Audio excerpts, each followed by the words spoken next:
Hey everyone, welcome to Rockhound Talk Live, the only live Rockhound podcast on Instagram, YouTube, and Facebook. I am your host, Amber Nicole, and this is my co-host, Ben Corn. Hey Ben. Hey Amber, how's it going? Good. Doing really good. Had a great weekend.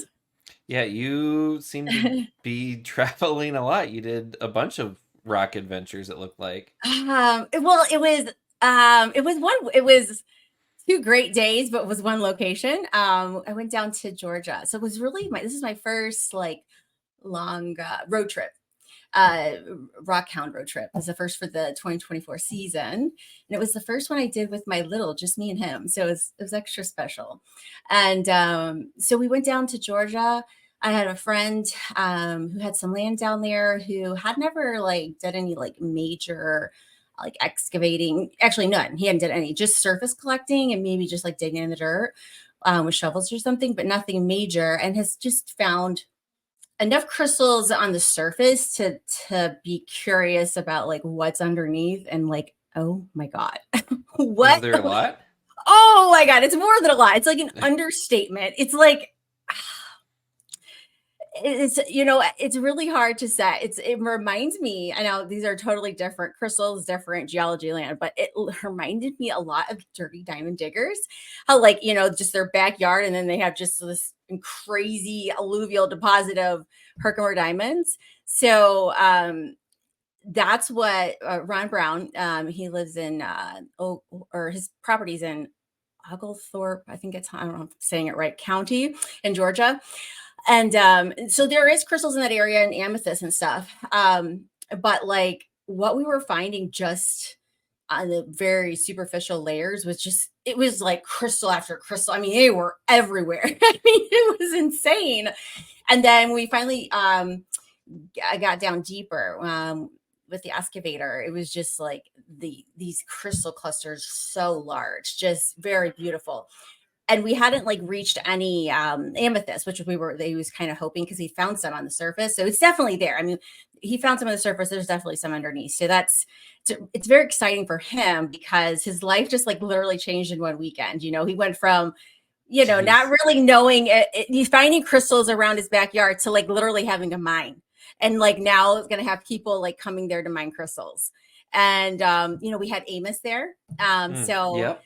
invited Amos, and that was super cool, just to meet, a Rockhound legend and listen to him, explain, geology of the area, and like his, what's that kind of, what did he call that he had, where he could remote viewing. Yeah. Oh, yeah. Yeah. And Did like, he do that? yes, he did. It was really cool to see. It was really neat. And then, like him and Brian go way back. So Brian ended up coming. And so just to see their bond and their like connection with digging, it was just really cool. I mean, it was a really cool weekend. And I had planned this gathering maybe like 3.5 months ago. And it wasn't, first of all, we didn't even think we were going to find like a bunch of crystals. We just thought we would just walk around the property and just find stuff and just hang out as a gathering. And then to turn into this, it was like, it was so cool. I felt so blessed to be there. So we did that Saturday and Sunday. And then on my way home on Monday, I stopped by to see Chase in his place. So it was a fun weekend. Nice. Yeah, that sounds great. Yeah. So I know you've got some stuff to show us. Yes. So I guess I'll kind of set it up. So Yeah. I had to go up to Duluth Superior region. Yes. I seen your post. Yeah, for work. So it was one of those like I'd have to go up, and then it was actually really nice because I would only have to do like an hour or two of work. So it's like I drive all the way up there, a couple hours of work, and then I would have time to do whatever, go home, whatever. So I decided a couple times to stay up there. So I actually met up with someone the first day up there, Mhm. and we went on Like another rock hound. yes, Oh, yeah. okay. Um Bob Wright, who you might know. Oh yeah, And Bob. so we went, he knows of a place that there is fluorite that you can find. Yeah. And they're not big crystals at all. They're really small, but most people don't even know that you can find it on the North Shore of Lake Superior. So we Like went on the up, shoreline, you can find it. well, in that area, yeah. So Okay. I mean Okay. that whole Gotcha. area, like near the shoreline. Okay. Gotcha. So we went up the up along like Superior, and he took me, all right, we're gonna go this secret spot kind of a thing, and we ended up finding it, and it's like just one little area that it's there. And while we were going there, we were walking past some areas where there's some calcite, and there's just these big like holes, and a lot of them have been mined out, and people have gone in there and taken stuff. And we went past one of them, and I was like, there looks like there might be some good crystals in here. He's like, oh no, there's better stuff ahead. So we like kept going, and I actually went to a different spot the second day I was up there, and then the third day, when I had to go up there, I was like, let me just go back in that area and just kind of Yeah. walk around. Maybe there's stuff in the woods, like I'm just gonna explore. Um, so I walked back. Let me see. So this was the hole. I had started mining away some stuff at the time. And there's actually in the bottom left hand corner is like a plate that I was like working So on to get out. real quick, so is this like kind of explain that this kind of area here is this like a big boulder? Like what are we looking at like Yeah, so here? this is like a cliff face. Oh, So cliff. there's a Okay, there lot you go. of so this is part of the North Shore volcanic system, I think it's called. So this is all old volcanic rock from the failed rift system of Lake Superior. So like So and it's actually rhyolites? Yeah, yeah. So there's rhyolite. There's also a bunch of basalt. Okay. A lot of this is like the host rock for the Lake Superior agates that people find. But you can find other stuff. It's really interesting because there's actually some parts of it you can actually kind of match with like the Upper Peninsula of Michigan because it was like a rift system. So some of Yeah. it was kind of the same. But this was the pocket that I found, and I mean, this took me 3 hours of pounding hard rock to get into this And pocket and get you crystals. probably didn't have like the right tools that you probably needed for that. You probably would have chosen different tools, right? Because you probably No, weren't I thinking. Oh, no, okay. I so I kind of knew like what to maybe expect. So I had like a Okay. chisel and a mini Okay, good. sledge, and like I Okay, you kind of got a knew mini what was sledge. going Okay, on. yeah, because I'm the one that's notorious where I just always have my geo hammer, and I'll Oh yeah. find something like that, and I'll only have a geo hammer, and I'm like, oh my god, like it never fails. I just needed to carry the little sledge with me, so that's good. Yeah. You were prepared. Yeah, yeah. The only thing that I wasn't prepared for was I did not think I was gonna find this much. So I didn't have like I had to take my sweatshirt off to like wrap up some of the crystals, and not all of them I could wrap up. So trying to get back to the car, some of them got damaged. But so this was like the hole, and I started excavating away, and then these are All some of the right, crystals. nice. So the one on the right, which I have another picture that kind of shows a little bit better, but one of the calcite crystals broke, and you can kind of see some dark red sort of in the middle Uh huh. of the one on the right, and then there's actually some black kind of to the left of it. That Mm-hmm. is all inclusions inside the calcite. Ooh. So given that it's such a iron rich area up there, I am assuming it's hematite, Mm-hmm. and I don't know what the black is. It could be, I mean, it could just be manganese. I'm not even sure. Mm-hmm. Um, and the so this is another photo. Oh, nice. Look So at that this is response. all, yeah, so this Yeah. is all cleaned up, and it is like there's like these phantoms of the calcite, and then these Mm-hmm. hematite inclusions. It's really interesting. I was reading up about the area, and they were saying that, I mean, some of these rocks are 1 billion years old. So they've Wow. had multiple like events of calcite formation in some of these pockets, and so these are like different events that have Yeah, just yeah, built yeah. on top of it. So it's really interesting. So, and then the photo on the right, it was actually from a different pocket, but in the same area that I had already taken some photos of. But it's got a really great UV response. All of Yeah, it these I pulled out of does. this pocket have the red color. So Um, the white oh, I know what the white is. That's probably the part that was exposed to light, the calcite that was exposed to light.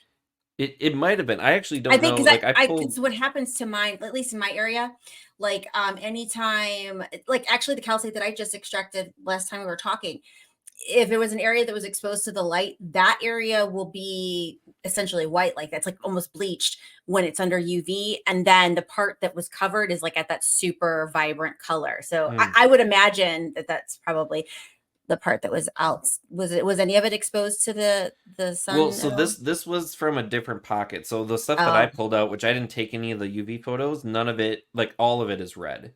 okay.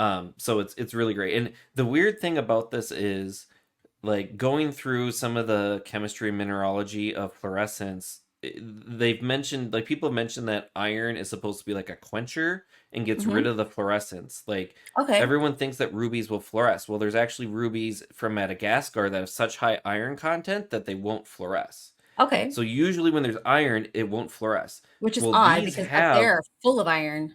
yeah, and there's like hematite inclusions in these crystals, and they're still fluorescing red. That's So cool. I don't fully know what's going on, Yeah. but it's, yeah. Oh, And that's this gorgeous. is one Yeah. little plate. It actually did break, not the big crystal, but the bottom of the plate actually broke a little bit. And this was cleaned up, so you can see it's like brown in a lot of spaces after it's cleaned up. I don't want to try to do like iron out or anything because it's calcite, Yeah. Right. Right. but yeah, so I found some amazing crystals. I Yeah. was like so happy to be like up there for Yeah. work, and like, because I'm happy like, for you because you're like an agate guy. So when you get crystals, it's like extra special for you.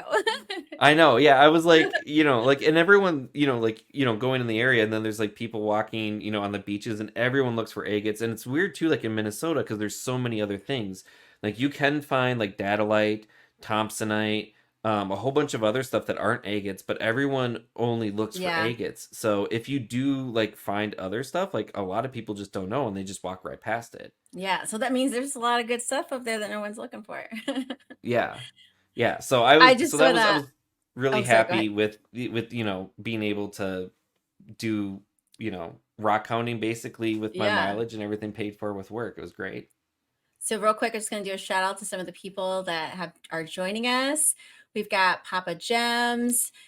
We've got Armand, Mike. Hey, actually, Mike, I was going to put this up there. Amber owes me a secret location. Yes. So the pocket that I got to, that calcite crystal that I showed like with Amos like 2 weeks ago, I did get that location thanks to Mike.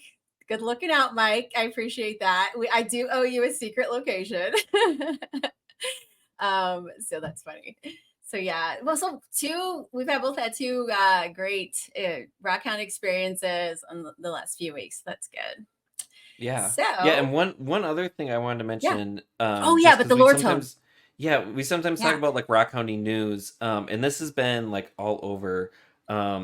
I just kind of heard like rumors about it, and like I still like haven't seen like an official announcement from Lortone, but apparently Lortone is, I think they're trying to sell their business, but in respects to like everything, they're basically going out of business, which is Wow. crazy to Yeah, me because crazy. they're always the brand that, like, if someone's like, what tumbler do I get, it's Yeah. like Lorton. Like, they last forever, they're great. So I know there's a bunch of other like tumbler companies trying to come Tumblebee. in. Is it Tumblebee's kind of one that's kind of peeking up there, right? Yeah, Tumblebee's like a newer one. I believe Diamond Pacific might be making Okay. Oh, one now really? too. That's Yeah, so cool. there's like new, like, some of the companies are sort of like, they kind of started to have tumblers, and then this is complete rumor. Someone told me it's not true because they talked to an employee at the store, which Uh-huh. I don't know how accurate that is, but someone said that they heard a rumor, so this is all gossip. Can't say if it's true or not, but Harbor Freight might be discontinuing their tumblers, which I know some people gravitate towards because they're on the cheaper end, but they're not like National Geographic where they're plastic and like super cheap. So don't know if that's true or not. The person that I heard it from said they tried to get more information, but couldn't Hmm. find any actual information. So Hmm. there might be some big kind of shakeup in the Well, publishing or this world. is an opportunity for somebody to mass produce and create, a Tumblr. It would be great if a Rockhound could come up with something really great and get that going. It's an opportunity for someone out there. So Yeah, could yeah, be and that. there's a bunch of stuff right now. It seems like kind of post COVID. Like, I know of someone actually in Minnesota that's looking to sell a rock shop. And I saw an ad in like Rock and Gem that there's someone, I think, in Canada that is trying to sell like a full rock shop, like the building, the inventory, everything. So like, it just seems like it's just like this time where like people are either like, I'm gonna retire and take a break, or people are like, I'm gonna like do something, and like, they've got momentum and they're gonna pick up something, or start something cool. So A lot of um changes. Yeah, yeah, it might just Yeah. be spring. Who knows? So I just want to real quick. Where did this is cute. I like this joke. It ain't pocket science. I love it. It's a good geology joke. It's a good Rockhound joke. That's cute. Okay, so we have an exciting guest tonight. Ben, would you like to introduce our new guest? yes, so our guest tonight is Chase Pipes. If you don't know him, he is a historian. He's a rockhound, fossil collector, all the things of digging in the dirt. He's also the owner of the Smoky Mountain Relic Room, which is in Tennessee, which is a great Oh, rock incredible. shop, artifact shop, all of that kind of stuff. And if you want to see more, he does a bunch of YouTube videos called Chasing History. So you can check him out there. But let's talk to him about all that. So welcome, Chase. Yay! Hey Hey, guys, how are Chase. you? Hey, how are you? Good. Thank you guys for having me on. I really appreciate it. Yeah, I'm excited to have you on and share your journey with everyone. And let's just start with telling us, when did you discover that you had uh, a passion and love for history or history related items? Like, when did that start for you? Oh. So where I grew up on English Mountain in Sevier County, Tennessee, and at our house we had a little garden. Well, I found an arrowhead in the garden, and that just I was about 5 years old. I was so excited. I went and showed my dad. He was like, "Oh, it's great. Go find another one." I went and I found another one, and so then my dad got me a subscription to the Central States Archaeological Journal. They still exist to this day. And quarterly, I would get this archaeology magazine. And I would, this little 5 year old, it came in the mail with my name on it. I got a little, That's cool. card that says member. I didn't have any money in my wallet, but man, I had a wallet with that membership card in it. So ever since I was a kid, man, I've just been obsessed with it. Other kids nerded out on baseball cards and comic books, and dude, I nerded out on archaeology and rock hounding journals and stuff like that. So ever since I was literally just about walking, I've been fascinated about history. More specifically, not just the human history of the place, but the geologic history of the place. Being able to stand on a place and look and to see in your mind's eye everything that happened on that spot, from human history to geology, all of it. It fascinates the heck out of me. I mean, Yeah, how it's could that cool. not be? How could you not want to not know that? I Right, mean, it's exactly. just, yeah, it's so cool. So ever since I was a kid, I've been into it. And then my dad was involved in the artifact world as a Mhm. dealer, kind of on the side. So as a kid, I would go to shows and stuff, and Okay. learn kind of the trade of the artifact world. Um, and then when I was in my early 20s, I started doing some fossil hunting. I hooked up with some fossil hunters, and man, that was like a whole freaking other awesome window. And so I started nerding out on fossils and crystals and minerals, and built the relic room and everything in between. But it all starts from when I was a little kid finding an arrowhead, and that's why it's so important for people to go out and actually find stuff, because Right. that's what it gets you, having the thing in your hand and finding it yourself. That's what inspires you. That's what Yeah. gets you excited about history in the past, whether it's geology or archaeology. Finding Right. that thing is so important. And It what's really wild is. is here in the United States, we're kind of one of the last bastions of citizens who can go out and collect stuff, because in a lot of countries you cannot collect fossils. So Mm. crystals and minerals, yeah, that's a little bit more lax, but as far as fossils and artifacts in other countries, you can forget it. We're pretty much it. So So Wow. I've got a question kind of going back because I think I read so your dad was selling artifacts and then he was doing something with knives like kind of on the side. yeah, so Smoky Mountain Knife Works is our family business. Dad started that out. He actually started that business out of what what was the infant relic room back in the 70s. So the knives did better than the artifacts did. So he shelved the relic room business. And when we built on the new addition to our store in 2008, we took that relic business and gave it a storefront for the first time in 30 years. And so I oversaw and managed that storefront. The only thing that we had at that time was a few military artifacts and some prehistoric artifacts. That's it. We maybe a couple fossils. And so that's when I started hooking up with,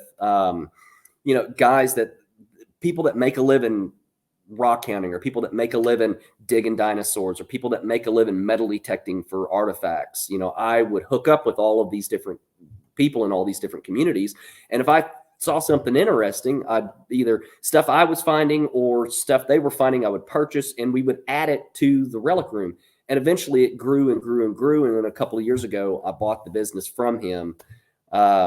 So yeah, that's where it started. So the Knife Works is within our family business. My younger brother actually runs it now.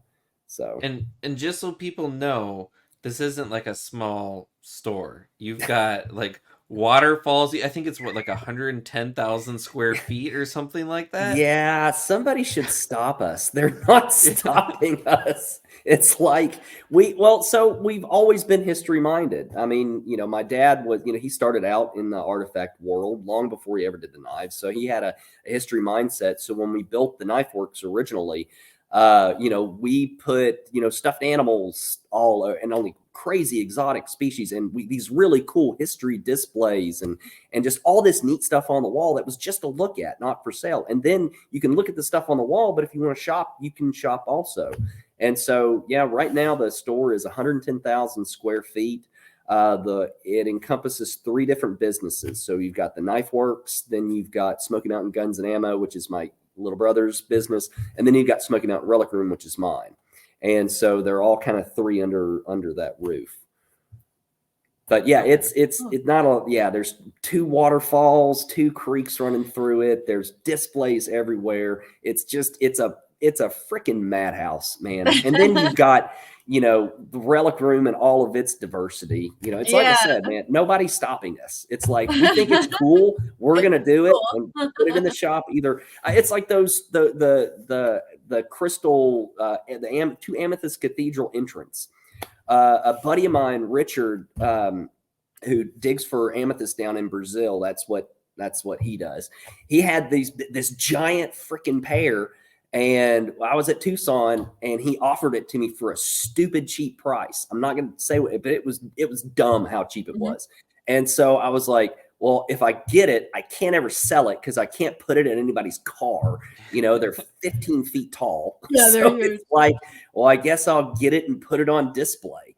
So that's a lot. That's how a lot of the neat stuff that's in the shop gets in there. It's just, man, I think people would really enjoy seeing that. And so, and where else are they going to see something like that, like in person? Like that's really cool. Just to be like, you didn't see it online, like you got to see it in person. Like it totally resonates differently. Like I had never seen anything like that until I got there, and then it's just like, oh, this is cool. It's even cooler. Yeah, well, I mean, that's what it is. It's a total experience. It's like I said, it's kind of it's a museum that you can come in and look around, or it's a museum that you can buy from. And so so we build the Relic Room as the largest diversity of history for sale anywhere in North America. And we can't find another store that has the diversity that we have. Because we have everything in geologic history going back to, literally the oldest fossil that ever actually, it was until like last year. I think last year it got dethroned, but it's literally the oldest fossil known to science. A buddy of mine, Tom Capitana from Crystal World, he lobbied the Australian government for like 20 years to be allowed to collect this for sale for the public. And the government allowed him to go to this site, North Pole Dome in Australia, collect a handful of it. He was only allowed to do it one time. And we bought some of those fossils. So it's literally the microbial mat, the single cell bacteria that all life sprang from. This is that fossil. And so we start there. And we've got some for sale. So we you can start start there. at the beginning of life and go Right. all the way up. And go all the way up to the Cold War. We've got Cold War military artifacts. We had some Iraq War military artifacts once, some soldier bringbacks. So, and everything in between: Roman, Viking, Celtic, all your famous cultures, prehistoric Stone Age cultures, going back to the early man stuff, the tools that were made by Homo neanderthalis, Homo habilis, early Homo erectus, early Homo sapien, the tools that were made by species of humans that are extinct, but made tools. We have their tools. You can, for no joke, for $20, you can pick up a tool made by a species of human that's extinct. The hand axes. That is so crazy. I just, the fact, you mentioned that when I did a tour this week with you, is that like how important it is to you that people learn and appreciate history. And part of that is being able to we'll talk about ownership and your view on that. But to be able to afford to have something like that, because in most places to have something like that would be an astronomical amount. So I think that is awesome. And I to think that you have that kind of model is just even I can't even put words on it, to think that way. The thing the truth of the matter is that artifacts aren't rare. Crystals and minerals are not rare. Fossils are not rare. This stuff isn't rare. Right. Where you go to places where you can find fossils, they're freaking everywhere. Now, there are rare species, there are rare crystals and minerals, and there are rare artifacts. But the common stuff is abundant. Human beings have only been collecting, crystals and minerals and artifacts and stuff for about 200 years. You don't hear about medieval guys going out and rockhounding. They didn't do that. It wasn't until the 18th century, the age of the Enlightenment, where, people started trying to figure out how the world works, that they started collecting things in order to figure out those geological processes or those historical processes. So collecting is still a relatively new thing. But this stuff is abundant and out there, and you shouldn't have to be some rich dude up on a hill to be able to have a really cool piece of history, whether it's an awesome piece of natural history like a cathedral or a cool crystal, or a really cool piece of human history like an early man hand axe or a Roman coin. It shouldn't cost, and it absolutely, forgive the expression, it pisses me off. I don't know if I can say that or not. Yeah, but it does. People have said far worse. You're okay. All right. It does, dude. It pisses me off when you go into rock shops or you go into, history shops, and they're like charging like $100 for a stupid Roman coin that you should be able to get for $5. And the markup in the crystal and mineral world is absurd. It's criminal. So I don't play any of those games. It's just, we've got a really simple formula. We when we purchase something, we increase it by a certain percent and go on, because everybody should be allowed to afford this stuff. I mean, like I said, none of it's that rare. And human beings have made more things in our history than all the museums in all the world can hold. Okay. The museums cannot hold every arrowhead ever made, every fossil that ever fossilized, every crystal or mineral that ever grew. So it's up to the public to take care of this stuff. And when you purchase something, you're paying for the right to have the responsibility to take care of it. You don't own it, because you're going to die, but it's still going to be here, and it's still going to, carry on. And its job is to tell us the story of the history that it witnessed. So when you pick up something, you're paying for that responsibility to take care of it and to ensure it's passed down the generations. So, and you're going to make sure, like, collectors are really particular. They really make sure that stuff is cared for, and when it's time, it gets passed on to the next person. Yeah. So I've watched some of your videos, and it kind of like strikes me that you know so much about so many things, because I've seen you talk about like the Civil War. I was reading you did Revolutionary War reenactments. That's my jam. One of the few people that I've seen just like rattle off dinosaur names, like you just know it in the back of your head. And like, even as a geologist, I'm like, I don't know, like, T-Rex. So like, with all this stuff, and then I think I saw you went to college for a couple years and didn't finish. But like, how did you learn all this? Was just this like osmosis of being around people that know stuff, or do you just like dive into books and just study like certain topics, or like how did you get all this knowledge? Well, first off, the reason why I do what I do and I'm interested in what I'm interested in is because I love to learn. And I've got so much to learn. And that's what makes it fun and interesting is that, I know a little bit about a lot of stuff, but I still have so much to learn. And I love surrounding myself with people who are experts in those specific fields, because then I can sit down and nerd out with them and just ask a billion questions and continue to learn. But I went to college. I wanted to be a college level history professor. That's what I wanted to do. But math, I can't do math. My brain does not work that way. It's like, I'm sorry. And I literally could not pass the math classes. I tried so hard for like 2 years and it wasn't happening. So I dropped out and went to work, with my family in the business. And then the Relic Room popped up and went that direction. So, but my thing is I'm interested in everything. I want to know everything. I want to learn about everything. It's like the paranormal is a big interest of mine because I see it as an emerging science. So there's so much to learn about this world and this universe, and history is a great place to look. So I find something that I'm interested in, and I dive in. I read everything I can get my hands on. I listen to every documentary, every book I can get my hands on, and then I go out and I meet the people who focus in that field, and I talk with them. I nerd out with them. I'll go out and I'll dig with them, and I'll just learn as much as I can. You don't have to go to college in order to learn, and because you're out of high school doesn't mean you get to stop learning. That's what makes humanity awesome, is because we can just learn for the rest of our lives. And it's so cool. And we can learn brand new things for the rest of our lives. And it's so cool. And so I nerd out on learning. And I'm I'm so fortunate and so blessed to have met and call friends some of the greatest, some of the smartest people in these fields. I have got some incredible friends that are patient with me, that take their time to educate me. They're pro education. A lot of them I've interviewed on my YouTube channel, and they're passionate about it as well because they love to share the knowledge. And so I'm really blessed to have met some awesome, awesome people along the way.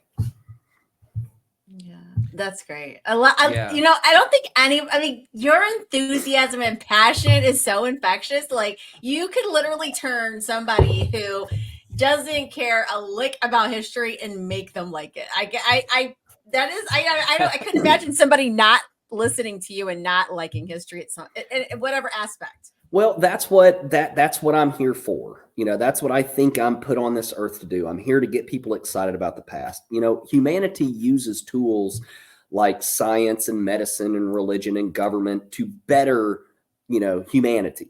But the one tool we don't use is history. Now, just imagine. So mathematically, neither of you will go through a situation in your life that hasn't already happened to somebody else, no matter what the situation is. There's been too many humans living too many lives. So imagine if you had a resource where you can type in, I'm fighting with my wife or whatever today, we're having this problem. And there's 100 examples of how people succeeded or how people screwed it up. And you can learn what to do and what not to do. That's what history is. But you're not going to get people, to think that way, to use history as a tool if they're not interested in it. And the problem is our educational system. What I'd love to do with like the latter part of my life is help to revamp the entire American educational system because it's broken. And history is a great example why. So history in our current educational standard, you have to be able to test people on their knowledge. That's how we know people are learning, is testing on their knowledge. Well, the way that we do test is a written form, questions A, B, C, D. So then, all right, you've got a story. So you have to teach a story in a way that it can then be tested. And so that leads to learning names and dates, and it removes the story from history. So what I will try to do is bring the story back to it. Because, dude, Game of Thrones ain't got nothing on stuff that's actually freaking happened in human history. Like, dude, some stuff it's real things that have happened. And I think that, if I can just get people to think differently about history, then they'll be interested in it. And if they're interested in it, then they'll learn from it. And also, so how do you make the planet a better place? So, well, it's everybody taking care of the planet. That's going to do it. So how do you make people want to take care of the planet? Well, you get people excited about the history of their area. If people know the history of their hometown, they understand that story, that past, then they're gonna love it. If they love it, they're gonna want to take care of it. And if they take care of it, they're going to see that it doesn't get overdeveloped, that it doesn't get polluted, that it gets taken care of. And it all starts with history. So I think that history can be one of these tools, like science and medicine and religion and government, that humanity uses to better ourselves. I see history as one of these tools that we're just not using. It's like we're trying to build a house with a rock, and we've got this awesome hammer sitting there. And I'm saying, pick up the freaking hammer. It's a good hammer, and it'll teach you to not mess up. So right. I mean, if you think about it like that, really, we really don't use history as a tool at all. No. Yeah. And that's secretly, that's everything that I'm trying to do is like, that's it. I'm trying to use what I have in order to get people excited about history. So through my store, I'm trying to offer people artifacts and fossils and minerals and meteorites and get them into their hands. Well, how can I do that? Make it as affordable as possible. My hope is when they pick that stuff up, then they'll get excited about whatever they want to nerd out on, and they'll start that journey to be interested in history. And then I can go and I can, the Relic Room, it really is the funding for chasing history. And I can go do what I want to do, and that's dig stuff up and teach people about it. And then that way I can teach people about history in the past and get them excited about it. And hopefully that'll make the world a better place. So it's not, I know we talked a lot about, the business and commercial stuff at the beginning of this, but that's not really what I'm all about. What I'm all about is trying to get people interested in history in order to make this a better place to live on, because I think that each one of us has something to contribute towards that end. And this is just what I have that I can contribute. So yeah. So with kind of that too, I know you've sent some photos that really show this. So I want to start going through some of the photos, because I feel like you're gonna have just a ton of just stories and just things. Yeah, because he's chased freaking pipes. Of course he's got stories. Hold on one second. This one down here is one of my favorites with the chick in the background. So, all right, check this out. She's given, so this is back in April. This is with my buddy, Andreas Kerner.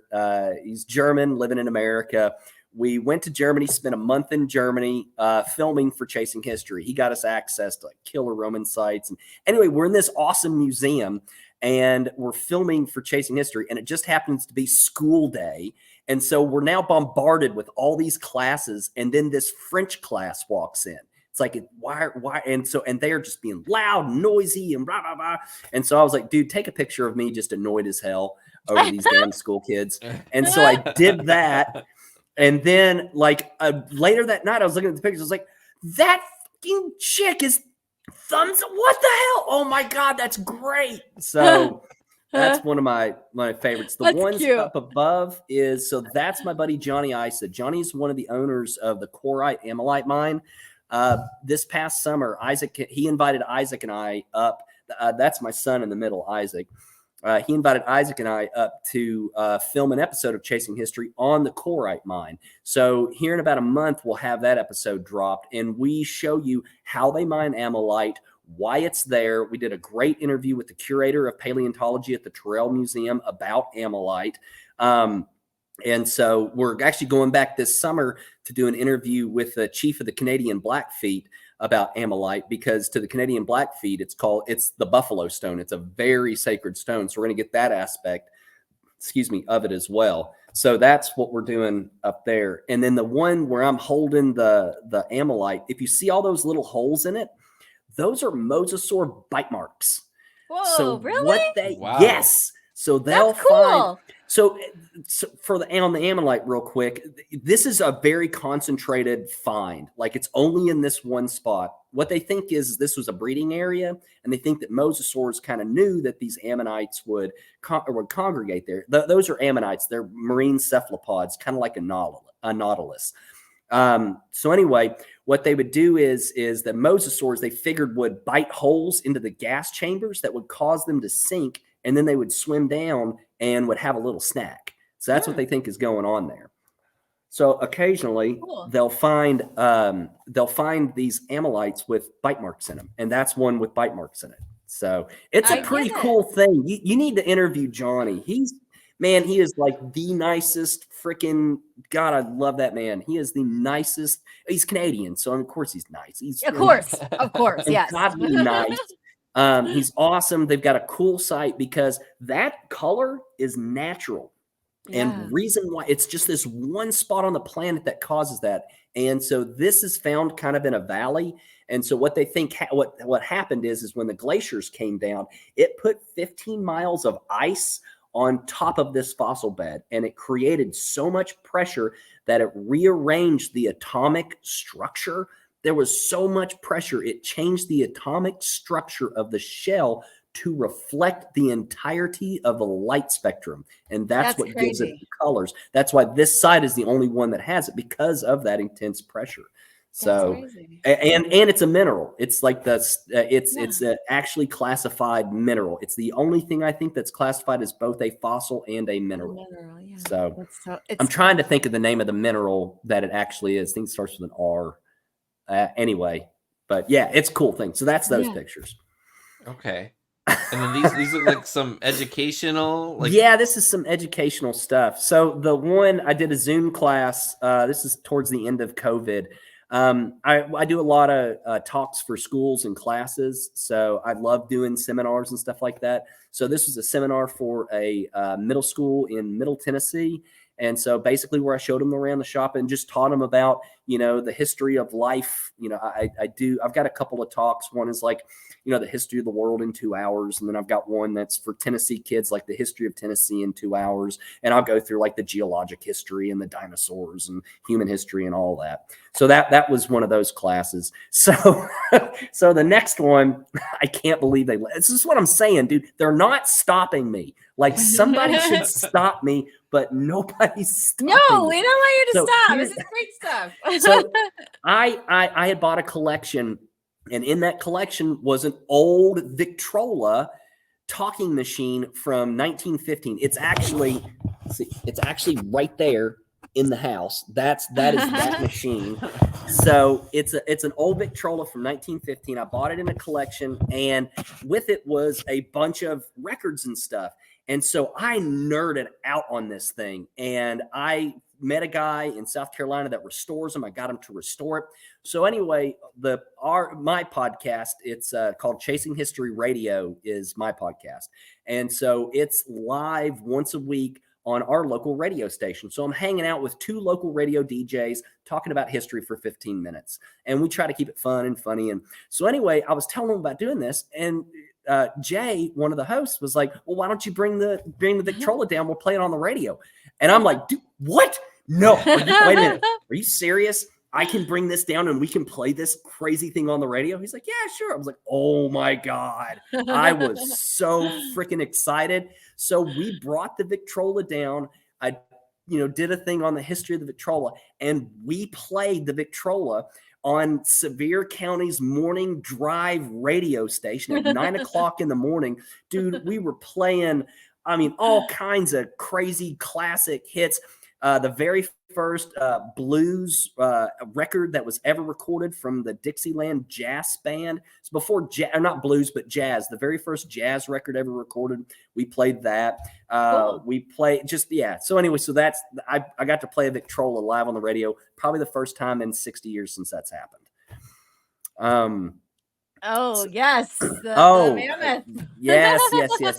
So the one on the left is me. A buddy of mine has got his dad's got a YouTube channel called the Appalachian Channel. If anybody likes Southern Appalachian history and mountain history, it's an awesome YouTube channel. I definitely go check that out. So he was doing one on us on the Relic Room.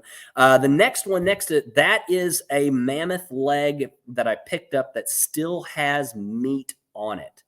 And so a buddy of mine had it. It came out of Siberia. So in the permafrost, so that in Siberia, they're doing placer mining for mammoth ivory because elephant ivory is illegal.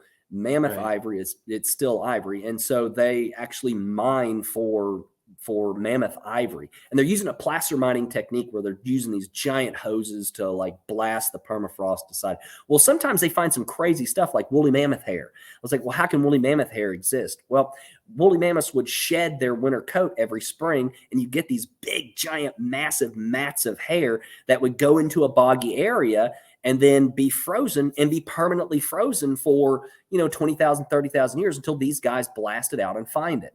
So sometimes they'll actually find, whole animals, like not just mammoths, but dire wolves and Arctic foxes and just cool stuff. Yeah. So this is a mammoth leg. Oh, go ahead. Yeah, I actually heard about, it was a few weeks ago that I can't remember where it was, but it was somewhere, like Siberia or wherever. And someone had found this small ball of fur. Mm-hmm. And something about it just kicked them off, yeah. and they were just like, there's something about this, and they took it in and they like x-rayed it, and it was like a really small like fox or something that they had like no one had like ever heard about before, and it had like curled up like like they'll sometimes curl up into a little I think ball. It was a squirrel. I think it was wasn't it a squirrel or something? It might have been a squirrel. It was like a squirrel or a fox or some kind of small animal like that, and it had curled itself up into a ball and then just gotten frozen in time, literally. Yeah. Well, and then they just found it. It was, Well, see, that's what happens at these sites. And here's the thing is that's not really a rare thing. Every year they find, several parts of mammoths or several parts of some animal that was partially frozen, that stayed partially frozen in the permafrost for all that time. So it kind of goes back to not everything's truly rare, but there are some rare things. So that's what this leg is. It's a leg that still has meat on it. And I got me and two of my dino digging brothers. I talked them into, I was like, wait a minute. I just bought a mammoth leg with meat on it. I own a mammoth leg with meat on it. Oh my gosh, I can eat mammoth meat. Oh my God, literally. I talked my two buddies into doing it. We filmed it. It's on our TikTok channel. Just go to Smoky Mountain Relic Room TikTok. You can see that. It's on our YouTube channel, Smoky Mountain Relic Room on YouTube. And we ate mammoth meat, like not a little piece, like we each got big pieces. It tasted terrible. We had the worst gas we've ever had that lasted like a week. Like our gut bacteria did not know what was happening. And then when you came down, Amber. Okay, yeah, I was gonna say, like, my son just ate a piece of that mammoth meat, and we were so like, listen, let me just tell you, okay. So when he superpowers. So when we did it, I said, you weren't scared? He goes, well, I figured if he offered it to me, it wouldn't hurt me. And I was like, that's fair. And so he goes, so he starts Googling, right? I said, honey, there's no evidence, there's no research on eating mammoth meat because we don't eat mammoth meat. And so he's like, you think I'm gonna be okay? I go, I think you're gonna be okay. but it's good to know that you had a lot of bad gas, so that if he does experience that, like I'll be like, oh, it's just part of the process. Yeah, it's just part of the process. Gut bacteria is like, what is going on? We'll deal with it. So anyway, so that's a mammoth leg with some of the muscle tissue still attached, which is a really cool thing. That's one of those things that are on display, not for sale. We do have some things that are that are just so cool. We don't want to sell them. We want a lot of people to see it and enjoy it. Because we get a lot of people. We get 1.5 million people coming through our store every year. That's cool. That's a lot of eyes that wouldn't normally get to see, something cool like that have the opportunity to see something cool like that. Yeah. And so Mike asked, he's 8.5 hours away and he's planning to get there the middle of next week. And he's wondering if you need an appointment. No, not at all. I mean, we're 9 to 5 business. Actually, from 10 o'clock until 6 o'clock is our hours, 7 days a week. We're not open for Christmas and Thanksgiving, of course, but we're open year round. So yeah, and I do, Mike, I promise you, it really is worth the drive. Like you'll be Oh very yeah. glad you came. Mike is I know Mike. We've collected together. Mike is like huge into like fossils and history things. So Oh, like dude, he's gonna fuck he's gonna wig out on this. Like he's you're totally gonna go gonna nuts, geek dude. out. Yeah, you're gonna go nuts when you come through. Say hello. And we had one question just come in from number one Billiard, mentioning about Dr. Fisher from the U of M Museum, who apparently is the lead paleontologist on most mammoth expeditions. And they're wondering if you've ever met him. I haven't. No, I haven't. Okay. Yeah, and just, going through some of the other comments here. Yes, amylite. If you look up amylite, that was the mineral. Hello to Flash in the Pan and Sue's. Now on the amylite, I think it was that's like he said it not was specifically the argonite is what he mineral. was There's thinking. another mineral He was there. thinking I it was don't know. argonite. Aragonite? Aragonite. Yeah. Sorry. That's it. I think Aragonite. that's it. But yes, yeah, it's something like that, like aragonite. Okay, we'll look into that. Yeah. Well, yes. Let Ben, you can confirm that for us as the geologist. And we did have one other question from Mike, saying there's a secret Menard limestone formation for blastoid fossils in Lincoln County, Tennessee. Do you know it? I don't know of that. No. Tennessee's not really known for fossils. We've got, even though we've got one of the greatest Miocene sites in the world, was discovered about 10 years ago in East Tennessee. That's a period of history where there's not a lot known. It's kind of just before the Pleistocene. It's, 4 million years ago. And it's it's everything. It's everything from lichen to plants to lizards to bugs to large red pandas originated there. And that's the gray fossil site. Yep, Is that's that right? the gray fossil site. Yeah, so yeah. that's a private site, and it's kind of a one-off kind of thing. It's like the hot springs site, the mammoth site where all the mammoths are, where it's a fossilized sinkhole. So it's kind of a one-off. We've got some Devonian stuff up on the Cumberland Plateau, Ordovician stuff on the Cumberland Plateau. And then in Middle Tennessee, we've got the Coon Creek Formation, which is a Cretaceous marine deposit. And there has been some dinosaur stuff found there. There's actually a guy on Facebook I'm trying to connect up with who's actually been hunting for dinosaur stuff in Tennessee. What? And so, yeah, I know. I'm like, what? So it's like, I want to see what's interesting. going on here. So, yeah. But I haven't heard of the blastoids that are found. But there's some cool fossils, some early stuff that you can find in Tennessee. I will say, if anyone is ever in the area, the gray fossil site is really cool. And it's similar to the Mammoth Dig site where they were doing construction. They were trying to build an area for the road, either expanding it or something like that. And some, construction guys hit some fossils and they were like, something doesn't look right, whatever. And they got people involved and more people looked at it. And you go through it and they're like, yeah, we found like the big like land sloths that are like 13 feet tall and like cave bears and all these like prehistoric rhino type things that were living in North America, and these red pandas, and it's not just like they found red like pandas. Yeah, red pandas originated in East Tennessee. Yeah, which is so awesome. They're cute little ones. Yeah, they look like raccoons. Like they're not. How's come they're in Asia now? Oh no, that we pissed everybody off. Yeah. Wait a minute. I did not know this. This is cool. Oh, yeah. Red pandas are from Tennessee. Yeah, that's their big claim to fame because it's the earliest red panda that's ever been found. Wait. So like, why does it Tennessee like? Why isn't that like one of their like mascots or something? Like that's cool. Well, it's on the U-Haul bus. Like occasionally you'll see like the U-Haul trucks with like the gray with like a red panda on it. And it's that's like, so cool. Know? I never knew that. The thing is it's a one-off site, so it's not like we've got a major deposit. It's just it's a sinkhole, and it's like Ben was saying, it's like the Hot Springs Mammoth site where you've got a fossilized water column.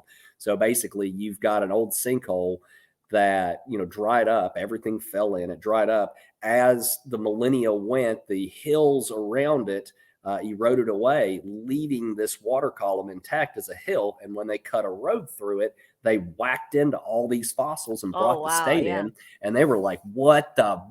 This is what? And Wait, it wait, wait. just Yeah. blew Question. away because it's from a period that scientifically we don't have a lot of sites from or When did anywhere in the they world. when did they like learn all this? Like how long ago? Oh, I think they found it around 15 years ago. And Okay, I so it's think fairly around, new. Okay. yeah, no, yeah, it's It's fairly and recent. they do you can help volunteer. I know they were Mhm. looking for volunteers to like because what'll happen is they'll go through and they'll dig out some of the big fossils, but they'll keep the dirt and volunteers can come and help them like sieve through the dirt and find like the microfossils, which are important because you Micros are find so out a much lot fun. more about the environments and things. But kind of going back to the thing about like certain things aren't rare or people think that they're super uncommon. If you go through like the Gray Fossil site, they'll even mention like they have found like 13 of these like old like horse like looking things and a whole bunch of like other like they'll have like really cool Papers. ones on display, but they have so many fossils. Yeah. And they've got really cool windows into the prep labs and like yes, the if you're in the area, that's what I Okay, did. that's I had to go to cool. Bristol for work and I busted my ass and finished early. And I was like, where am I going to go? I was like, all right, I'll go see the Dolly Parton statue. And like, what else? I was like, oh, the Relic Room. Like, there's a cool rock shop near there.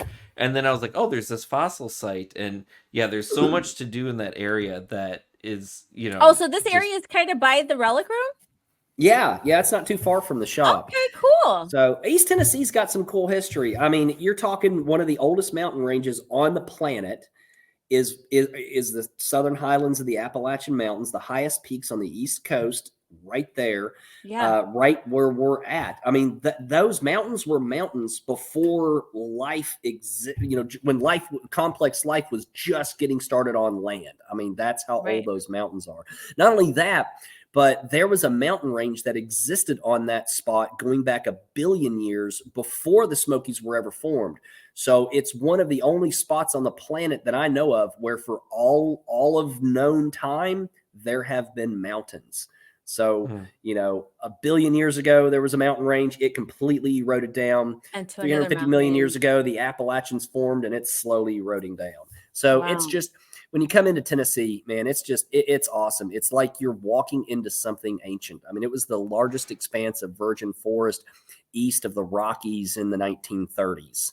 And then they logged it and was like, now we'll make it a national park. But it's gorgeous. It's a cool area. It really is, yeah. All right. So this was this past February. This was the last big dig. So we, a buddy of mine worked on a ranch in Arizona in the Oro Valley, and he was telling us about, tripping over all these bombs. And we're like, what? So we did some research and found out that this rancher, his great grandfather or whatever, leased out part of his ranch to the U.S. Army Air Corps as a practice bombing range. So what the Air Corps would do is they would have these dummy shells. These are 100-pound, not artillery, but 100-pound bombs that were dropped out of B-17s filled with sand. And what it was to teach bomber crews how to work together and teach the bombardier accurate target bombing. And so they would set up targets on the ground, like, cardboard trains and crap like that. And so they would drop these bombs. Well, they're not going to go pick them up. So they go out there, see how accurate they was. Okay, all right, good job. And so they left out there, and now the farmer's got cows on it, and the cows are tripping on them and all this other stuff. And so he's like, please come dig these stupid things up. And so we're like, yeah. So we went and we did a whole day, and we dug probably 40 total, but there were only about 5 that were in this shape.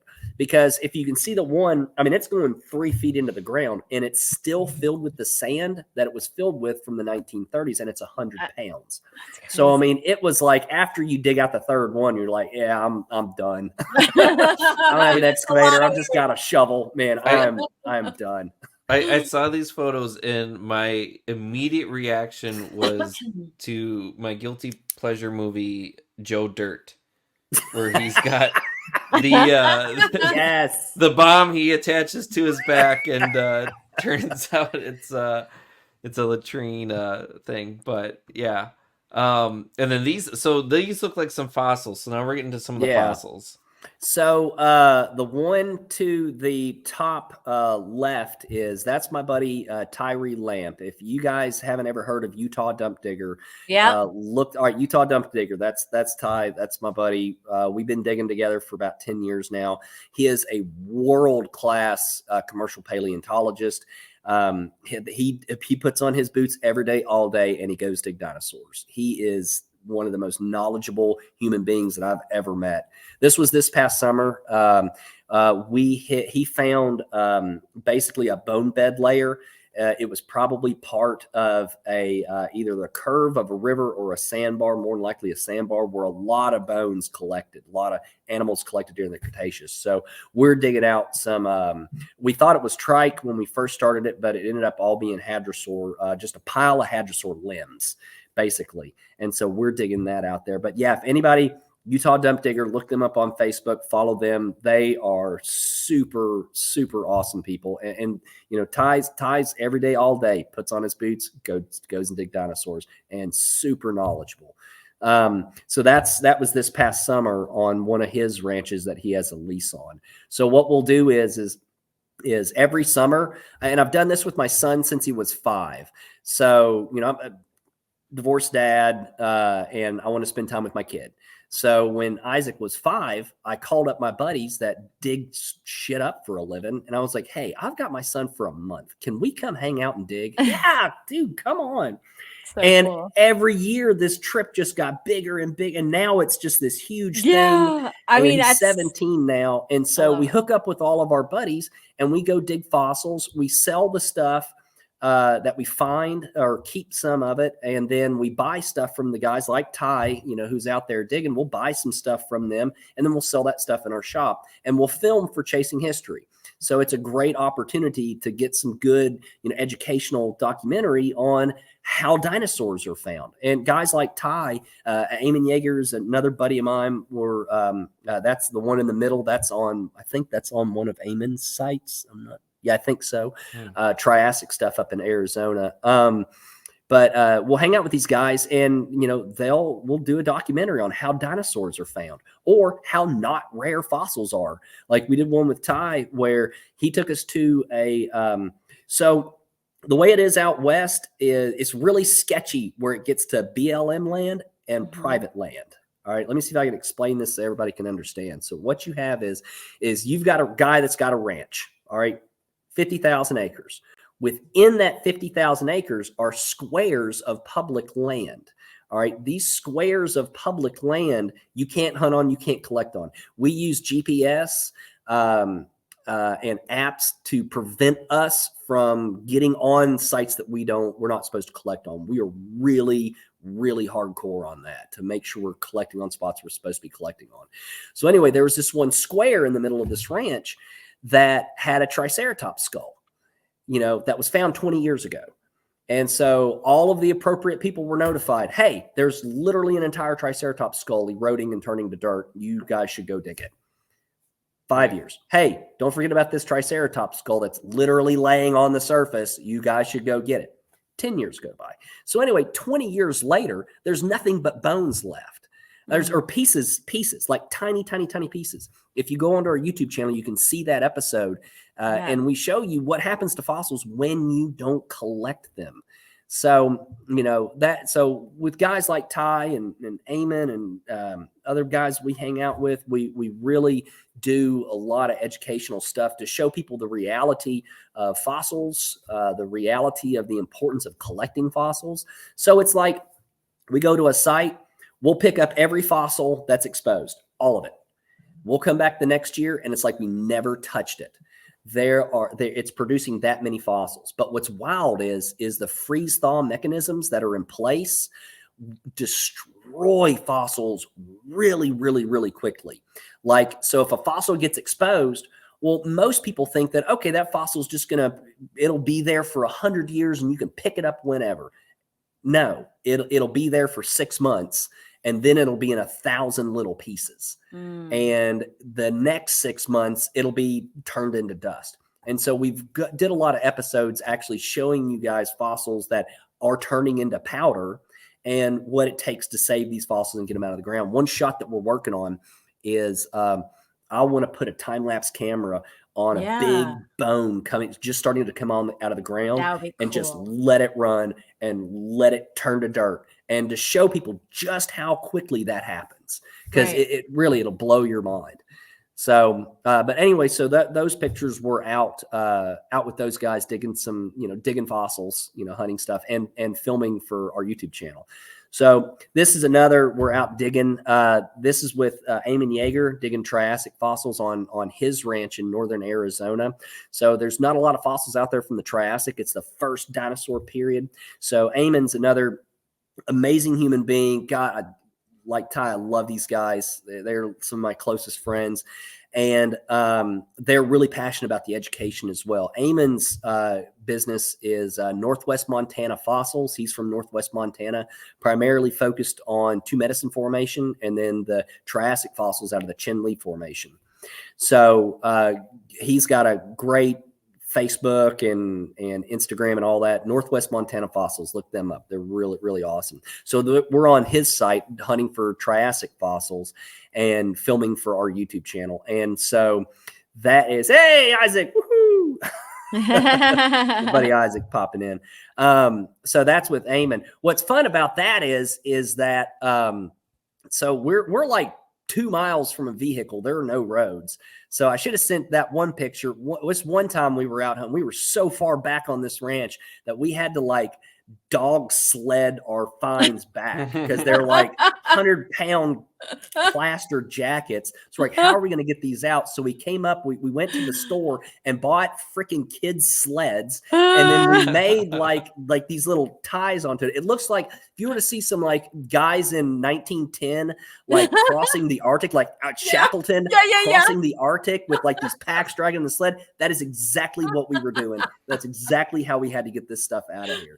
So sometimes it's just, man, it's so hard to get some of this stuff out of here.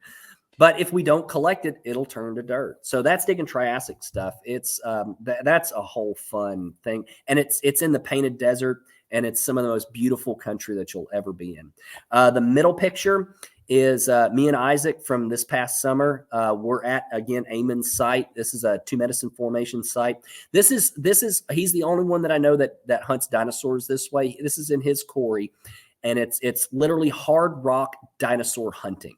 So what most people do when they hunt for dinosaurs, they're looking for bones that are on the surface that are weathering out of a formation where the ground's soft and it's not rock. Well, the Two Medicine is rock. Mm-hmm. And so what he found is what you want to find is you want to find old river channels, old riverbeds, because that's where stuff washes into. Just like, we see on National Geographic, the wildebeest crossing the river, and then you look and they always show a shot of 100 wildebeest dead piled up at the, in a bend of a river. Well, those same natural processes that happen today happened back then. So in these bends of these rivers, there'll be piles of dinosaurs, and then there'll be piles of the dinosaurs that were eaten on the dinosaurs. So, I mean, it's possible to find these spots where there's so many bones you can't imagine how many bones these are. And so when they find spots like that, they'll actually get heavy equipment, take the topsoil, take the top layers off, and open a quarry and actually mine for the fossils. And the picture in the middle, that's in Eamon's mine. He dug down about 50 feet to get to that layer, and he exposes it 20 feet at a time, 20 feet at a season.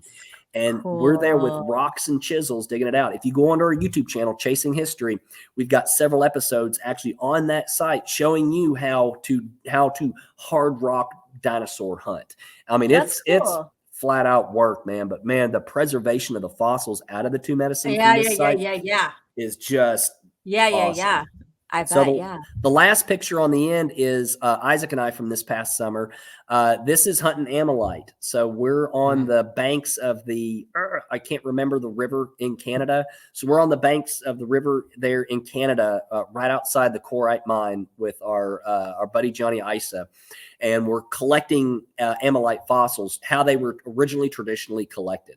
So what's neat about the ammonite is that material, when it reacts with oxygen, it starts to degrade. And so the quality of the shimmer and the shine goes away. By mining it, they actually find higher quality fossils with better preservation. And so we're looking for ammonite, but it's not like the really, really, really good stuff. Now, another thing too is that all fossils in Canada belong to the British Crown. Yeah. So we had to get special permission from them to be allowed to collect. And then they had to look at everything that we found. And then they deemed whether we can have it or not. And we actually got a letter from the Crown saying, yes, we bequeath these fossils, Mr. Bibbs. You may have these, a gift from His Royal Majesty, King Edward the Seventh, or whatever it was.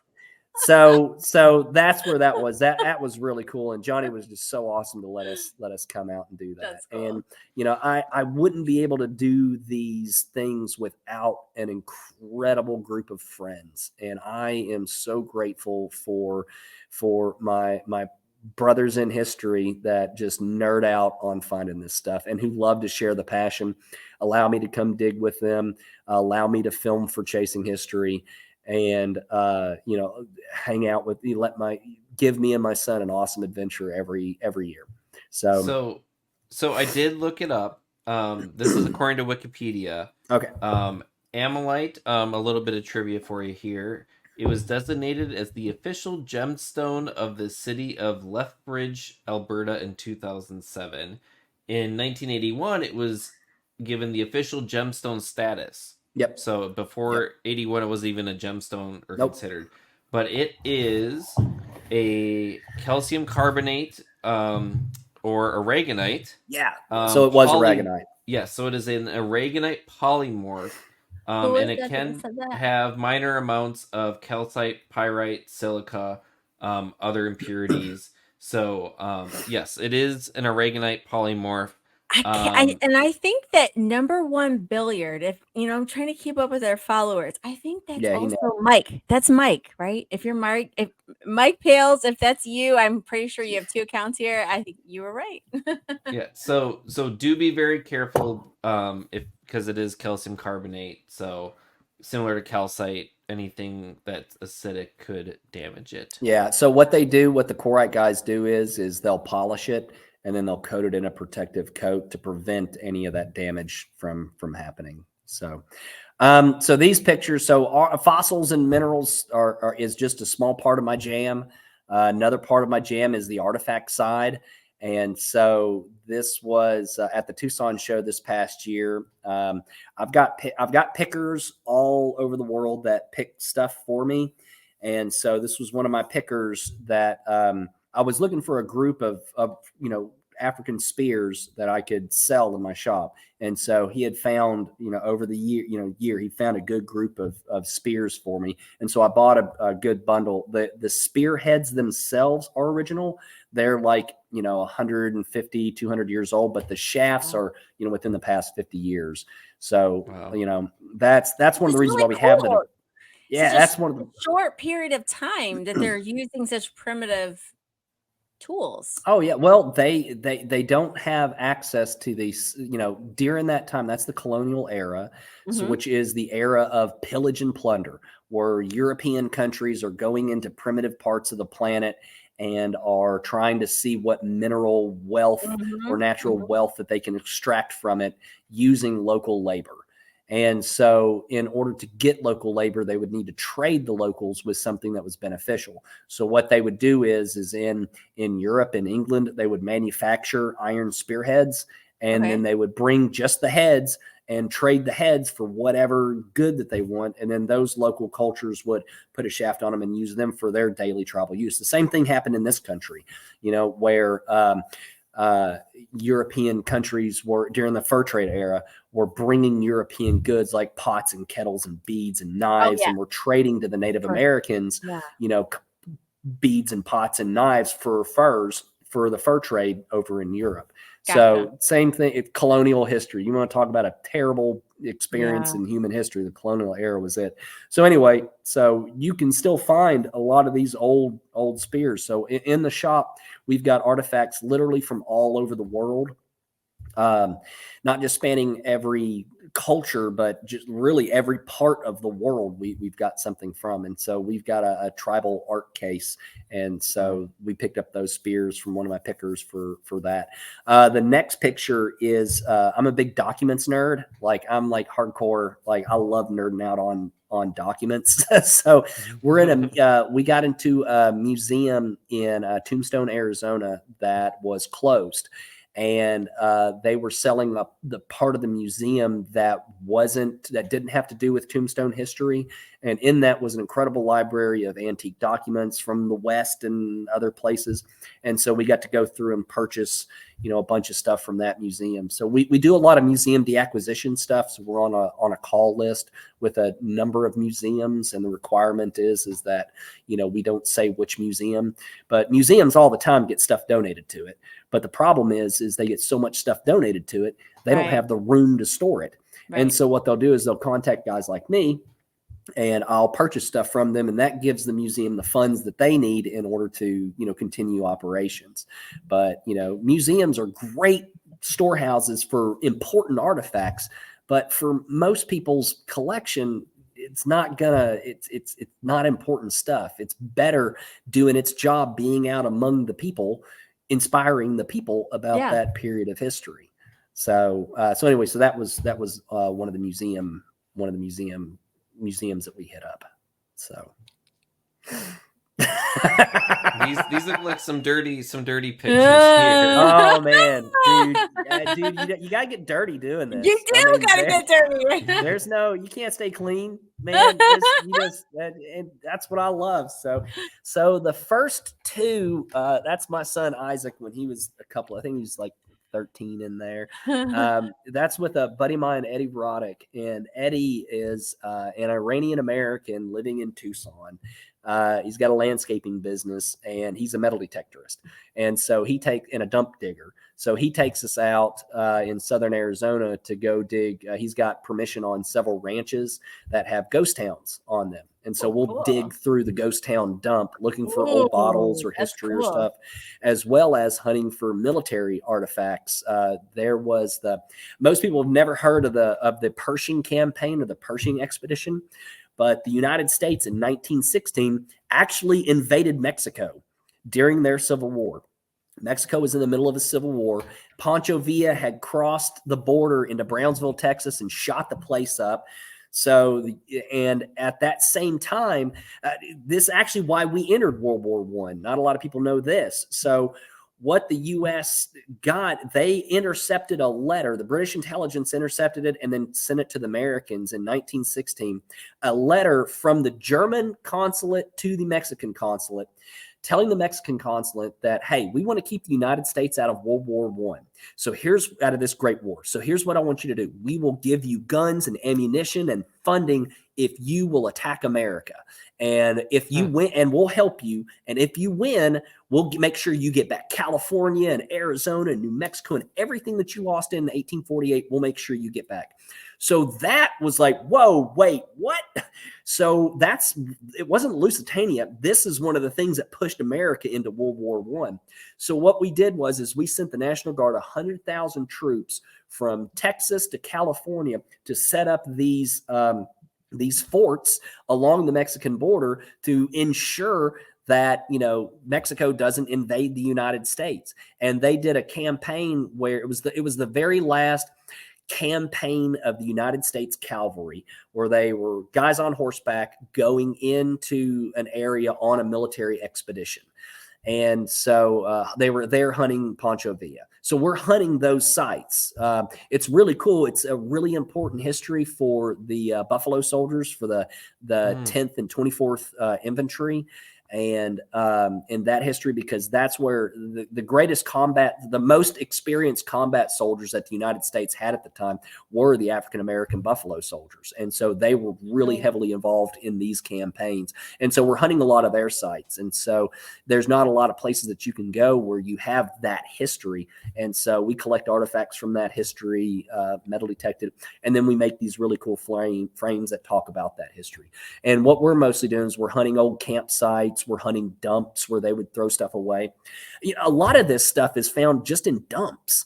I mean, and just like we have dumps today, they had dumps back then, only their dump was over there. You know, they just threw it in a gully or threw it in a creek or threw it in a pile and set it on fire. And that's what we're looking for. You know, they didn't have organized trash pickup or trash collection like we do today. And the reason is because they didn't have the amount of disposable trash that we have today. So they didn't have a whole lot. So there wasn't a whole lot of it out there. So that's what we're hunting. We're all nasty looking. I love the pics. That reminds me, I should send you when I'm out picking agates in one of the fields that I have access to. I actually completely scared the heck out of me. I was out looking for agates one time, and usually I'm by myself and it's a large field and the farmer's not out because it's too early and whatever. And I'm just kind of like singing to myself, doing my thing, and all of a sudden someone came out of nowhere and I was like, what the hell?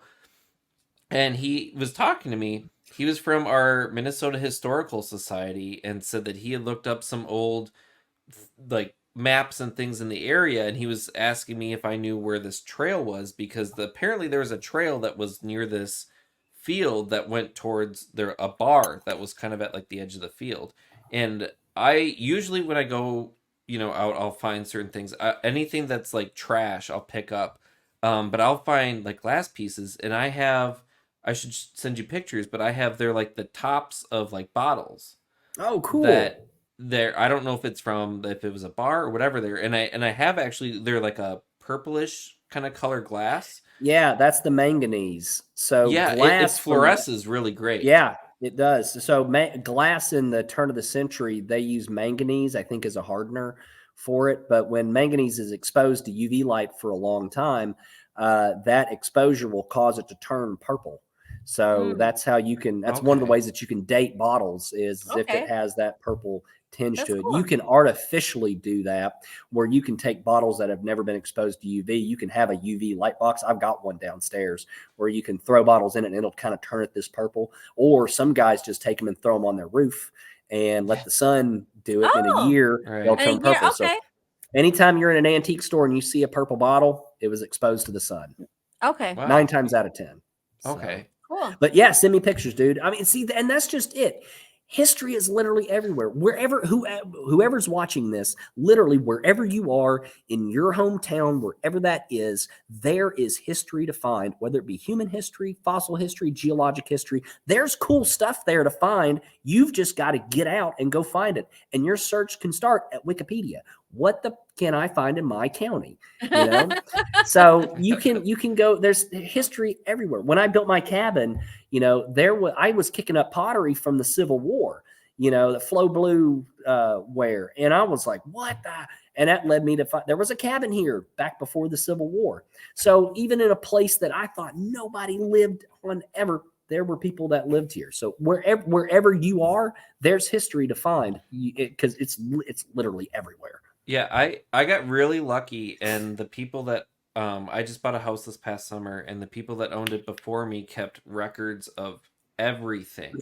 And not just like, you know, 2010 there was a hailstorm and we replaced the roof, but like they kept records all the way back to when like the house was built in the 1960s, and they actually have records of before the house was built, and it was a chicken farm and like all of this stuff. And it's like, oh man, that's so cool. Yeah. And it was like finding that when I was like looking through the house, I was like, wow, like you almost never get that kind of history of like what was there like all the way back to you know, before it was built. So yeah, there's so much cool stuff.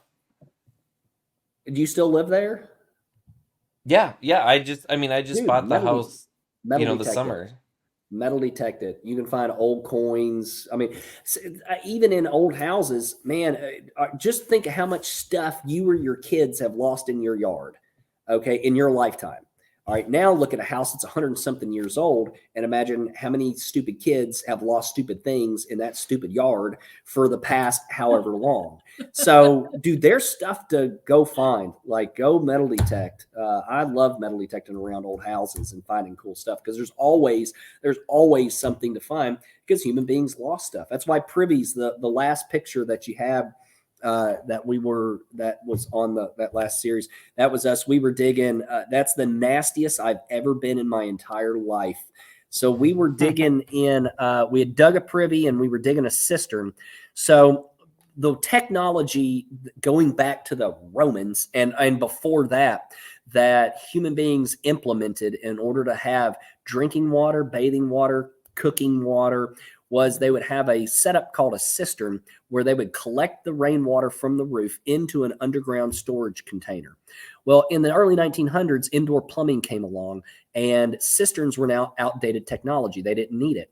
So they've got trash. They've got a giant hole they don't need anymore. They need to fill up. So for a couple of years, all the trash they'd throw down into the cistern. And that was the case with this cistern. It was almost 20 feet deep. It was 8 feet wide. It was huge. But they had thrown batteries down in there, like 400 bottles, old sign. Here, hold on. I'll show you. I'll show you that sign in my kitchen right there came out of that hole, that that velvet tobacco sign. So that came out of that hole. So they would throw all kinds of. By the way, I just want to say, everyone, we're looking at, this is Chase's home. If anyone ever wondered, what does Chase's home look like? Can we go back to the big screen here so we can?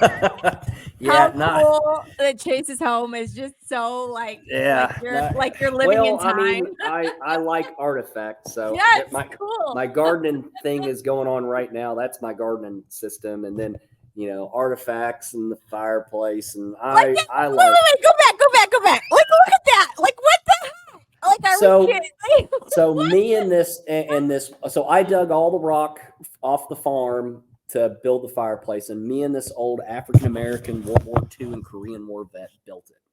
That is so cool. It was a really cool experience that we got to have. But I collect too. Like this is my passion. The stuff that I collect are things that need a little bit extra care. They're things that really should end up in a museum, because like I said at the beginning, this stuff is going to outlive us, and our job is to take care of it so it can do its thing and tell its story.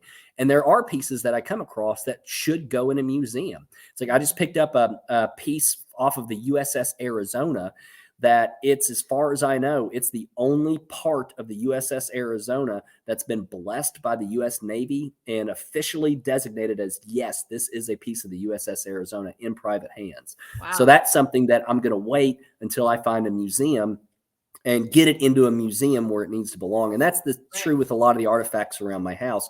That's the stuff I keep and I hold on to, are the things that really should go into a museum, plus the stuff Isaac and I find, and a lot of that stuff's in there. So, but yeah, I really do like this stuff. So the first picture there, that's me and Eddie and my buddy Andreas Kerner, my German-American buddy. We're out metal detecting a dump. We're standing on an old highway that's now defunct, and metal detecting an old ghost town site. So out in the desert, it's like 120 degrees, and we're just so happy to be out sweating to death looking for stuff. This is in July. Like, nobody's going into the desert but us because we're crazy. So we're metal detecting. The one in the middle is we're looking for privy. So that's my buddy Mike Barbera in the middle. He's a professional bottle digger. That's all he does is dig bottles.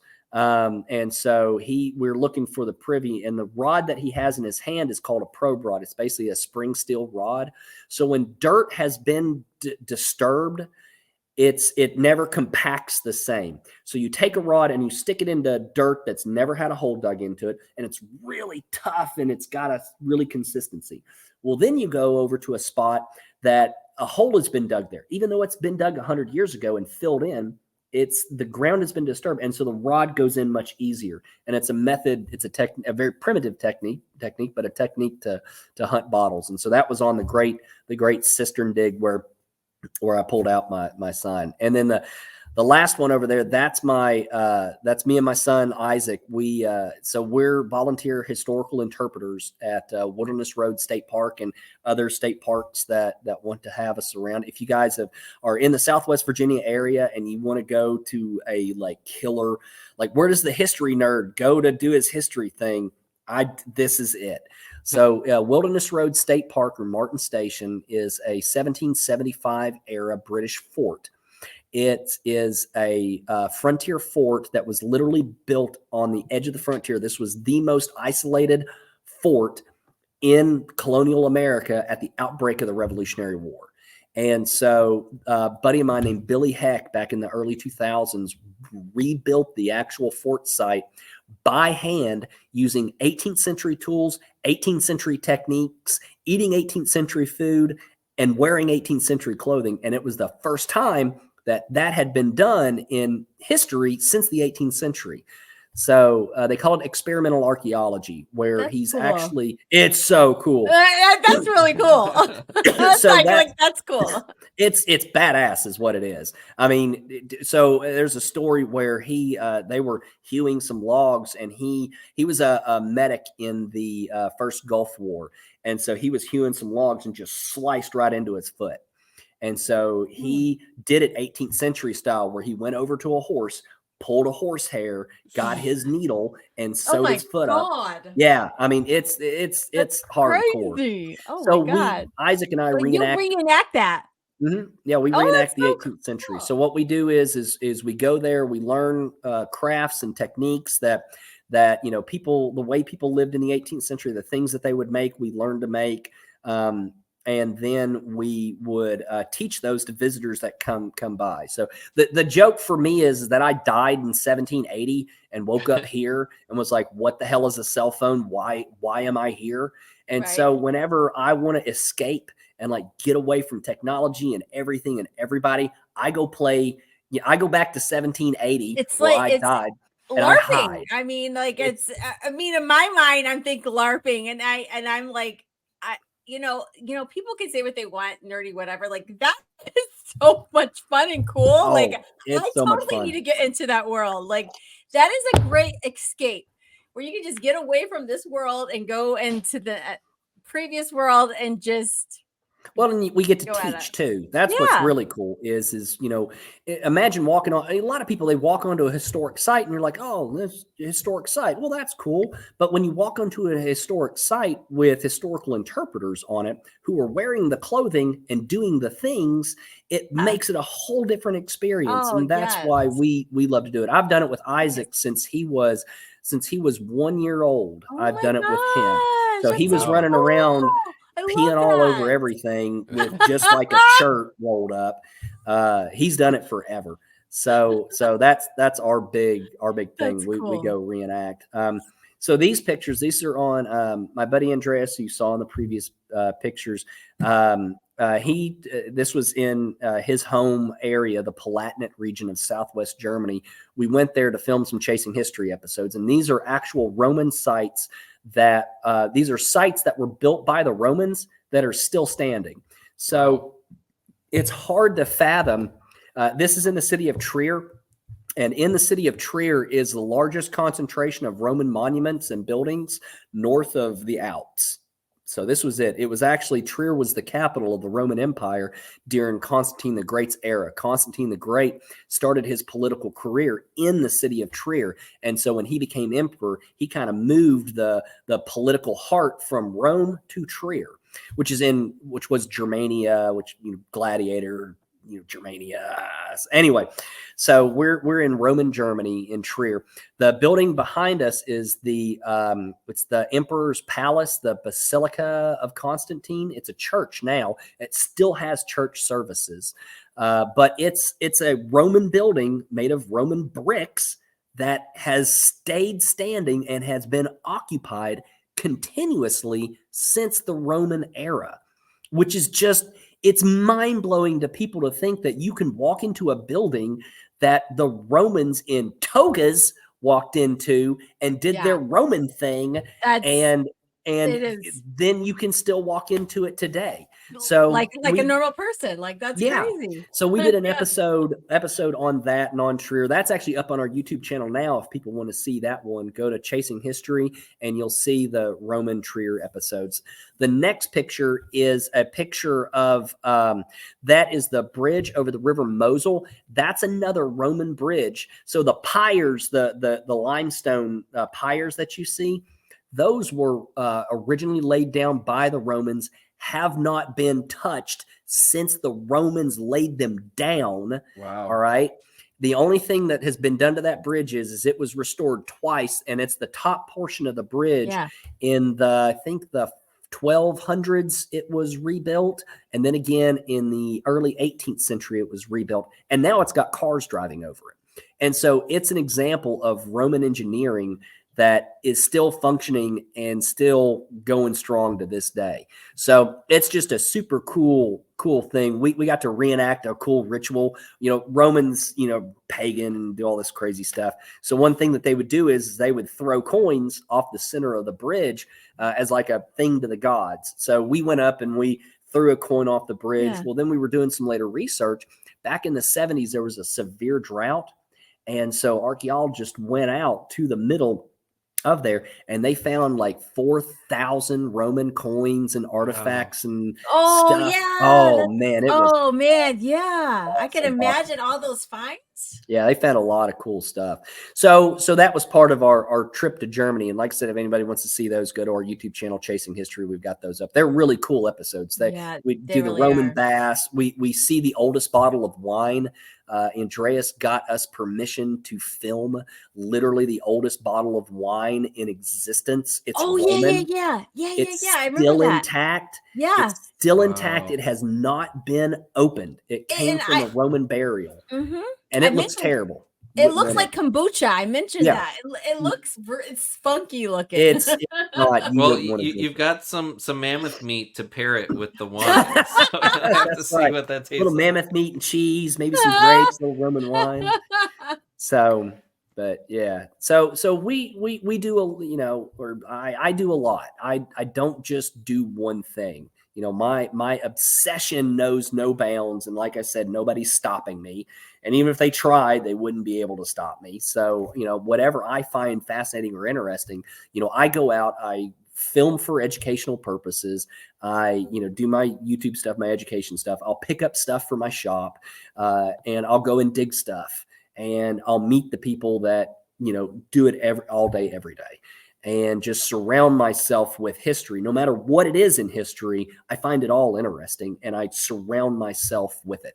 So I do a lot. I keep pretty busy. So I know that we're getting short in our time here, but I do, so that you did mention, and you said the statement, someone tried to stop me. I'm still going to do what I'm going to do. Talking about a little bit on what we talked about with Keely, or no, not Keely, our previous guest that we had, and Amos? talking about, no, before Amos. I've had a couple of drinks of wine. I'm just sorry. So I might not have the best memory right now. But what was before Amos? The Science Foundation. Oh, Tom Hebert. Yeah, Tom. So we were talking a little bit, we got really intimate about academia and and commercial collecting. Correct. Yeah. So, just to talk a bit about that, because I'd love to. There's a disconnect in that world. And we've heard a perspective from Tom, and it just, let's talk about it. Well, the thing is that both groups, both parties, and I work with academia, and a lot of my friends that I know, we work with academia and work really well with academia. The problem is you get certain individuals, both in the collector world and in the academic world, that hate each other. And that we're all in it for the same thing. We want history. We want to understand, we want to know, we want to benefit science. And so it is so important that both of these worlds come together and work together because we're all interested in the same thing. So, in the collector world, it's more so in the fossil world than the archaeology world. So as someone who's seen both sides, I totally get where academia is coming from. And I don't blame them, because there are people out there that are just in it for the money, that are out it to find what they can find because they're curious or they can make money or whatever. They don't care about the science. They care about the thing. And so their argument is a very valid argument. But I also get the collector world where, the academia doesn't pay any attention to these amazing finds that collectors are finding. I mean, look at fossils. The greatest 10 fossils that were discovered in the past 50 years most of them were discovered by amateurs. The dueling dinosaurs. A buddy of mine found that. And it's a hugely important find to science. So, it's really important that both of them find a middle ground to work with. Amateur collectors need to be doing it right. I think that, if you're going to do this, you got to do this right. I love the laws how do you do it right? When you say that, when you say do it right, you record your finds. So England's got a great series of laws for artifact collecting, and I think it's the same is true for fossil collecting. I know in Florida has some really great laws for fossil collecting. But we'll start with artifacts. So you're allowed to go metal detect. You're allowed to go hunt sites, private land, as long as it's private land and not a protected site. You are allowed to go hunt it. But what you have to do with permission, of course, that goes without saying. That's the basic. Yes. Yeah. So you get to go and you get to collect artifacts. But then what you have to do is you have to take that to your local agent who works for the government, who looks at everything that you find and says, okay, this is all common stuff. We really don't need it. But this coin is a super rare coin and we want it in our museum.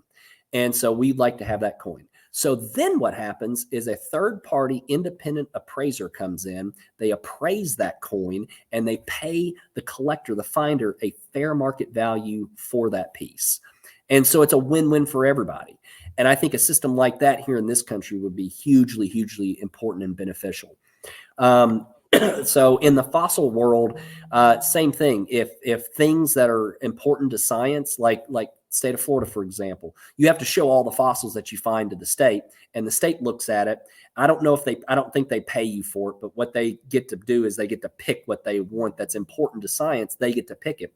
And in the fossil world, people want their stuff to go to science, because in the fossil world, they are passionate about the science, more so in the fossil world than in the artifact world. But it's both sides needing to work together. There really needs be some laws in place that protect historic sites, but allow people to collect things. Because here's one thing that is happening. Artifacts are being destroyed every day, right, by our own progress and development. So people that go out and collect artifacts, they think they're doing a good thing by saving this history. Especially, let's look at Civil War artifacts. So they're fixing to build this interstate through a Civil War site. So let guys go in and metal detect and find everything that they can that gets those artifacts out of the ground so that they don't get pushed over and bulldozed. Because the construction methods in the 21st century aren't the same as they were 50 or 100 years ago. So one thing that's really cool, England's another great example. You can go to a site that was a Roman site, all right? In the medieval era, they came in, they built a medieval thing, but the Roman site's still intact because they're working with the land. The Victorians come in and they add on to it, but they're still working with the land. So the Roman stuff's still intact, the medieval stuff's still intact, and the Victorian stuff's still intact. But the way we construct in the 21st century, we're just destroying a site and we bulldoze it flat. And so all of that history is gone and erased. The dirt gets hauled off somewhere else. And so literally the history of that spot is wiped off the face of the earth.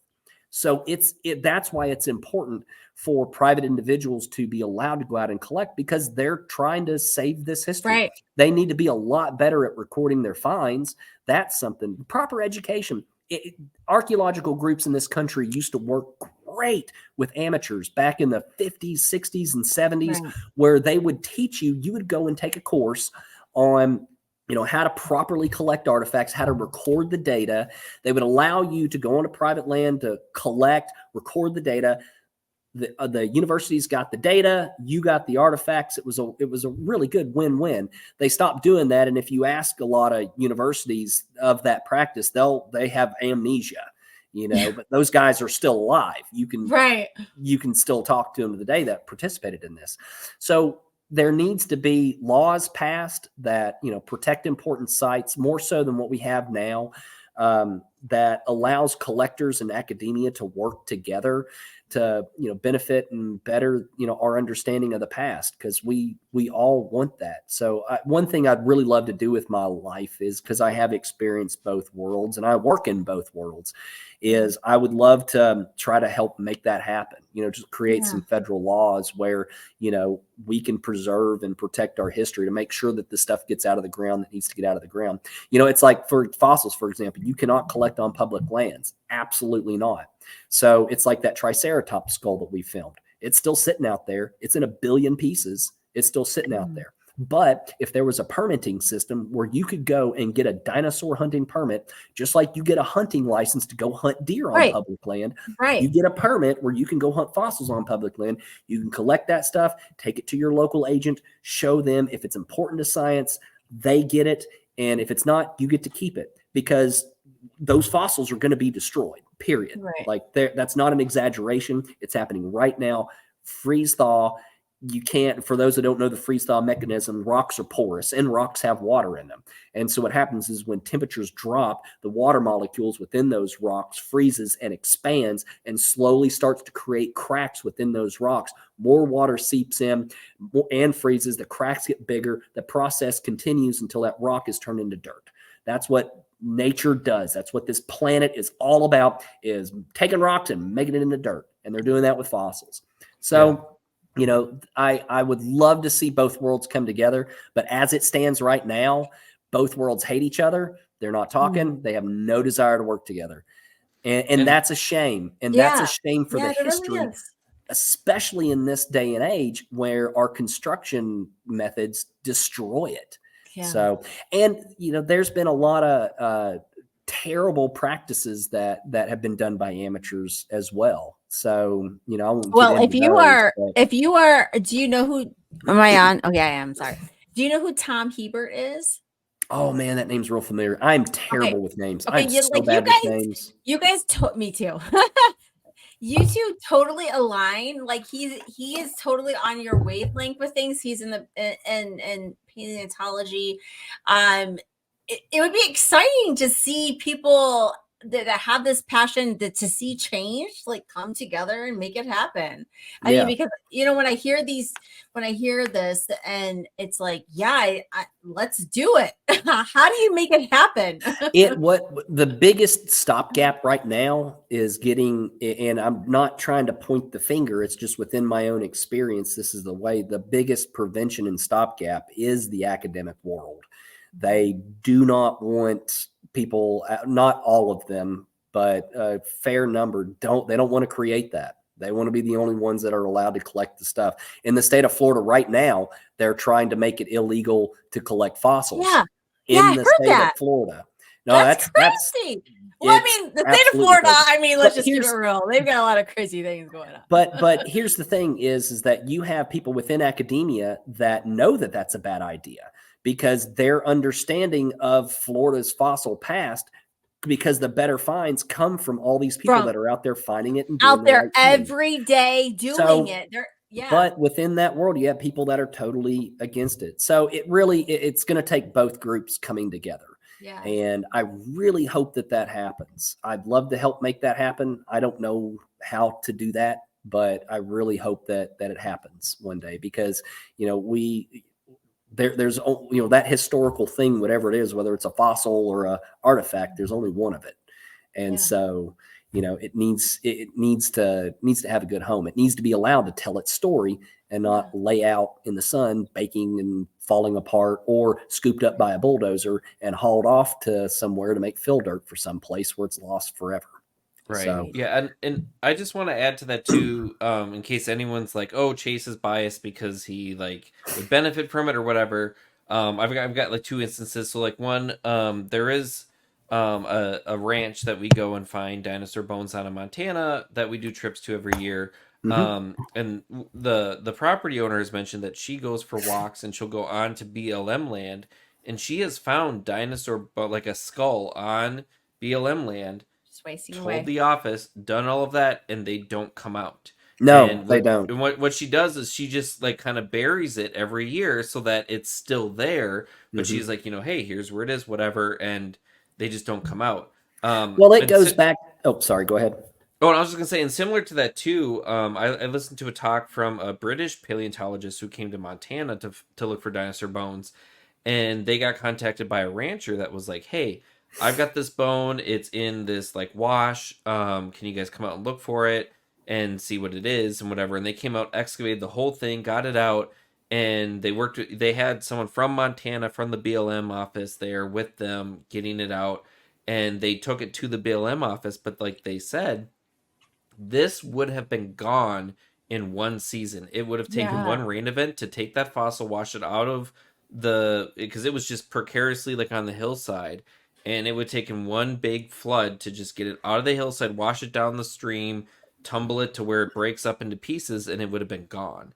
So this, I know, like people might think like, oh, Chases might be trying to take advantage or whatever, and it's like no, like this No. is the real thing that fossils are Yeah. just disintegrating out there, that if people aren't, collecting them, they're just They're gonna be literally gone. disappearing. Well, Yeah. the state paleontologist for the state of Utah said publicly that the state of Utah will never dig another sauropod.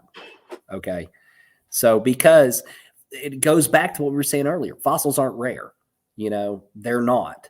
And institutions have millions of fossils. So they're not teaching paleontologists right now. Same thing with archaeologists. Chris Kaufman, who manages the store for me, he went to school for archaeology. He's a papered archaeologist. In his class, they weren't teaching you to dig stuff out in the field. They were teaching you to research what was in the collections. The same thing is true for paleontology. They're shifting that focus because they have so much stuff, not to go out and dig stuff in the field, but to research the stuff that's already been dug up. They don't have the room. And what it all boils down to is that the public doesn't care. That's the point. All of it is the public doesn't care. And how we know the public doesn't care is because there's not the funding available to these, to the BLM to go collect fossils. The funding's just not there. And they don't have the staff to go collect every fossil that somebody on a hiking trail says that's out there. So until the funding is there and until people care, these systems aren't going to be in place to get these collected under the current system. So that's why you need to work with amateurs as free labor to go out and to collect this stuff and to make sure that when those important things are found or someone stumbles across them, they get to the right place, because they don't need every triceratops limb or triceratops tooth that's ever been found. Dinosaurs shed their teeth throughout their lifetime. Right. Dinosaurs shed their teeth like sharks throughout their lifetime. The second most abundant fossil we find in the record are dinosaur teeth. All right. They don't need every single tooth. One animal, 10,000 teeth, and they live for millions of years. So, but there's going to be something that, is going to make a big difference. And so and if we the public talked. I think we talked. I don't know if it was the last episode about. I think it was in Europe, an amateur paleontologist who was walking their dog. Oh yeah, and yeah. found a like 70% complete titanosaur like fossil skeleton. And so it kind of goes, with, yes, like if you find something, report it, whatever, but just because it's sort of like, I'm sure you've dealt with this with artifacts and antiques. Some people think just because it's old, it must be worth something. And it's not. Yes. So just because, it's a fossil, it doesn't necessarily mean it's worth, a bunch of money, or it's worth a bunch scientifically either. So I think there needs to be possibly even just more education to the public about hey, like, yes, it is important if you find a vertebrate fossil on public land to not collect it and report it, Yep, but that's the law, there's and that's what you have to do. You need to obey the current laws. No matter Yeah. what you think or feel, the yes. current laws is you are not allowed to collect vertebrate, and I don't want anybody to think that I'm promoting the collecting of anything on public lands. I am not. I'm telling you, follow the law, do it the letter of the law, mark it with GPS it, and go tell your local federal management resource person. Right. Right. Yeah. Yeah. So, and But we yes, just need to come together though, like as like people that live here in this country and say like, okay, like what are we doing? How can we make things better? And how can we work together? Especially with history and documenting. And I mean, just to see these things go to waste is like sad. Like how many schools could have kids learning from these fossils that are just sitting there deteriorating, Not like only, oh, go ahead. no. I was just saying, like, just that alone is monumental. Not only can every school in the country have a dinosaur fossil, but every kid in the United States can have a dinosaur fossil. That's how many that are out there. It can be done tomorrow. You can get a dinosaur fossil for every kid in the country. And what do you think that's going to do? People do get some inspiration from movies and books, but when you put something in somebody's hand, that's the game changer. And that's where these things can be of best of service, is to be in people's hands. And that's what we try to do. We try to get things into people's hands. It's not rare. We're not robbing science of anything. We're ensuring that when we're out there, if we come across something important, that we make sure it gets to the right place. Because discoveries happen all the time. One thing that, when I was interviewing the curator of the creator of paleontology from the Terrell Museum this past summer, he said, he admitted that because of this mining operation, because Corite is doing this mining operation, we are learning more about the Cretaceous marine habitat in this part of Alberta than we would have ever have learned just collecting ourselves out in the field. This mining operation allowed us to learn more about that period. So commercial stuff is good because when it's set up to go to the right places, science benefits. And the same thing is true in the state of Florida. We know more about the Pleistocene period in Florida because of amateurs collecting stuff. But really where you get into some of the problem is, and this is true on both sides, is the egos on both sides. Everybody wants to be the person that finds it, Yes. So, I think we need to put ego away and, really care about, trying to get more people interested in history and trying to learn more about whatever era it is that we're trying to learn about. So there's definitely the stuff out there to do it. Yeah, and I mean, you just look at like the Mammoth dig site in South Dakota and Hot Springs, or the Gray site dig site. If they were doing construction and the construction guys didn't say anything and they literally paved over it, we would never have found all these huge discoveries that are there and were brought to the public eye because of someone that saw it, followed the law, and said, hey, there's something here, and someone should look at it, and the system worked, I guess, in that case. So, but there's a lot of times where that system breaks down, especially when it comes to construction, because the last thing a foreman on a construction site wants to hear is, hey, we found a bunch of arrowheads. That is not what they want to hear. I do environmental consulting, and we do a lot of construction projects. And to tell someone that you found anything and they have to slow down or do something that's going to cost more money or whatever, yes, But see, that's a very fixable thing, because that's a mindset, that's an attitude thing. But if we have a couple generations set up to where they have a love and appreciation for our past and our history, so when that little kid is now an adult construction foreman and he finds something, he's going to be, or she is going to be excited, and they're going to want to see that the proper science is done, and they're not going to have a problem with stopping construction. It's a mindset of our appreciation for the past. is what we're suffering from right now as a country and as a culture. America, for all its amazing traits in what we are, we do not have an appreciation for history, unfortunately. I do want to take a quick tangent. Sue's asked this question, and I'm actually going to expand on this into 3 parts. So she asked where your favorite place is to dig, and I want to ask to dig fossils, artifacts, and rocks or minerals. Oh, man, that's a hard one. Fossils, man, it's so hard to narrow down, but I gotta say, my buddy Eamon Yeager with Northwest Montana Fossils, his quarry is right on the edge of the Rockies. It's where the plains meet the Rockies. And so you're sitting there digging dinosaurs, and you get up and you turn around, and there's the Rocky Mountains. And it is just so gorgeous. Now, it's also in the county with the highest concentration of grizzly bears anywhere in the lower 48 states. So we're actually, when we hunt dinosaurs there, we hunt armed, because we've been run out of the quarry by grizzly bears before. And we come down in the quarry and see grizzly bear poop next to our tools.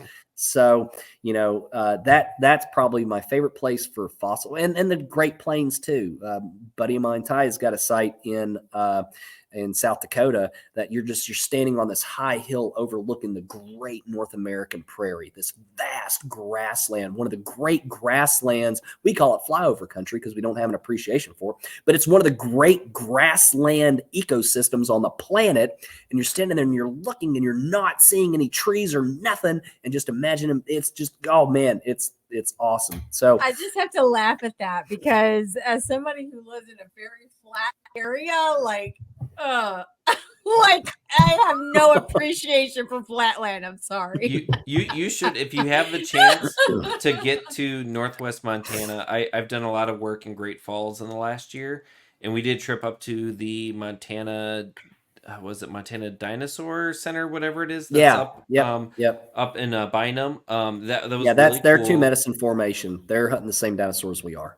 Yeah, and they have a lot of really cool stuff. But yeah, it's the same. Like, you're literally driving along the foothills of the Rocky Mountains, and if you go north and then go west, you're right in Glacier National Park. Yeah, and it is just we would stop at just the random parts on the side of the road and do like a photo shoot, because it's like, there's the Rocky Mountains are like your backdrop. So it's epic. So that's for fossils. For artifacts, that can really be anywhere. I guess my favorite place is Southern Arizona. I love hunting in the desert, because what's interesting about the desert is it's all on the surface. Because it's the desert, it doesn't have the buildup of soil that we do back east or in other parts of the country. So you're walking along metal detecting in the desert, and you can see a button from the Civil War right next to an arrowhead that's 5,000 years old. And there's just something so cool about that. So when we metal detect, we'll keep our eye out for points and stuff like that. And so Southern Arizona is pretty awesome. We got to watch out for snakes, and everything in the desert wants to stab, poke you, kill you, destroy you, but other than the pokey stabby stuff, it's a great place and bitey stuff. It's a great place to hunt for artifacts. So I love Southern Arizona. For crystals and minerals, I'm going to have to go with East Tennessee. And East Tennessee isn't a place that's really known for crystals and minerals, but we've got a really cool deposit of Herkimer diamonds. When you think of Herkimer diamonds, you don't think of, East Tennessee, but I'm going to show you. Come with me. We have Douglas Lake diamonds. Yep. We have Herkimer diamonds. Yes, you do. So this is my case. So here's, I don't know if the camera can see, but that is a Herkimer that I picked up. That's a big one for Douglas. On the surface. And we've got, you don't have to dig for them. You don't have to look at that. Look at that. Yeah. You don't have to dig That's for them. Cool. That's cool, because I found some teeny straight ones. up. Those are nice. Woo, so look at that. Killer. So I like hunting for Herkimers in East Tennessee. So our reservoirs, they drop our reservoirs 50 feet every year. Oh wow. Douglas Lake in particular, it's the first major water reservoir for the French Broad River, which is a tributary of the Tennessee, which is a tributary of the Mississippi. So they drop it that much because it's the first reservoir out of the mountains. So when it rains in the mountains or they get a lot of snow, they need it low to catch all that water. Sometimes I've seen the lake jump up 30 feet in a day. Like, it is nuts how quickly that lake can fill up. So they drop it 50 feet during the wintertime, and you can go out there and you can walk and you can find these deposits of Herkimer diamonds. So our primary rock here is limestone, and the limestone's totally eroded away. So you're hunting these clay banks where the limestone once was, and they're coming out of the clay. So they're really cool. I've got a great honey hole on the lake bottoms that I go hunt. That's on private property that I have permission to go hunt. Because Douglas Lake is unlike the other rivers, unlike the other lakes.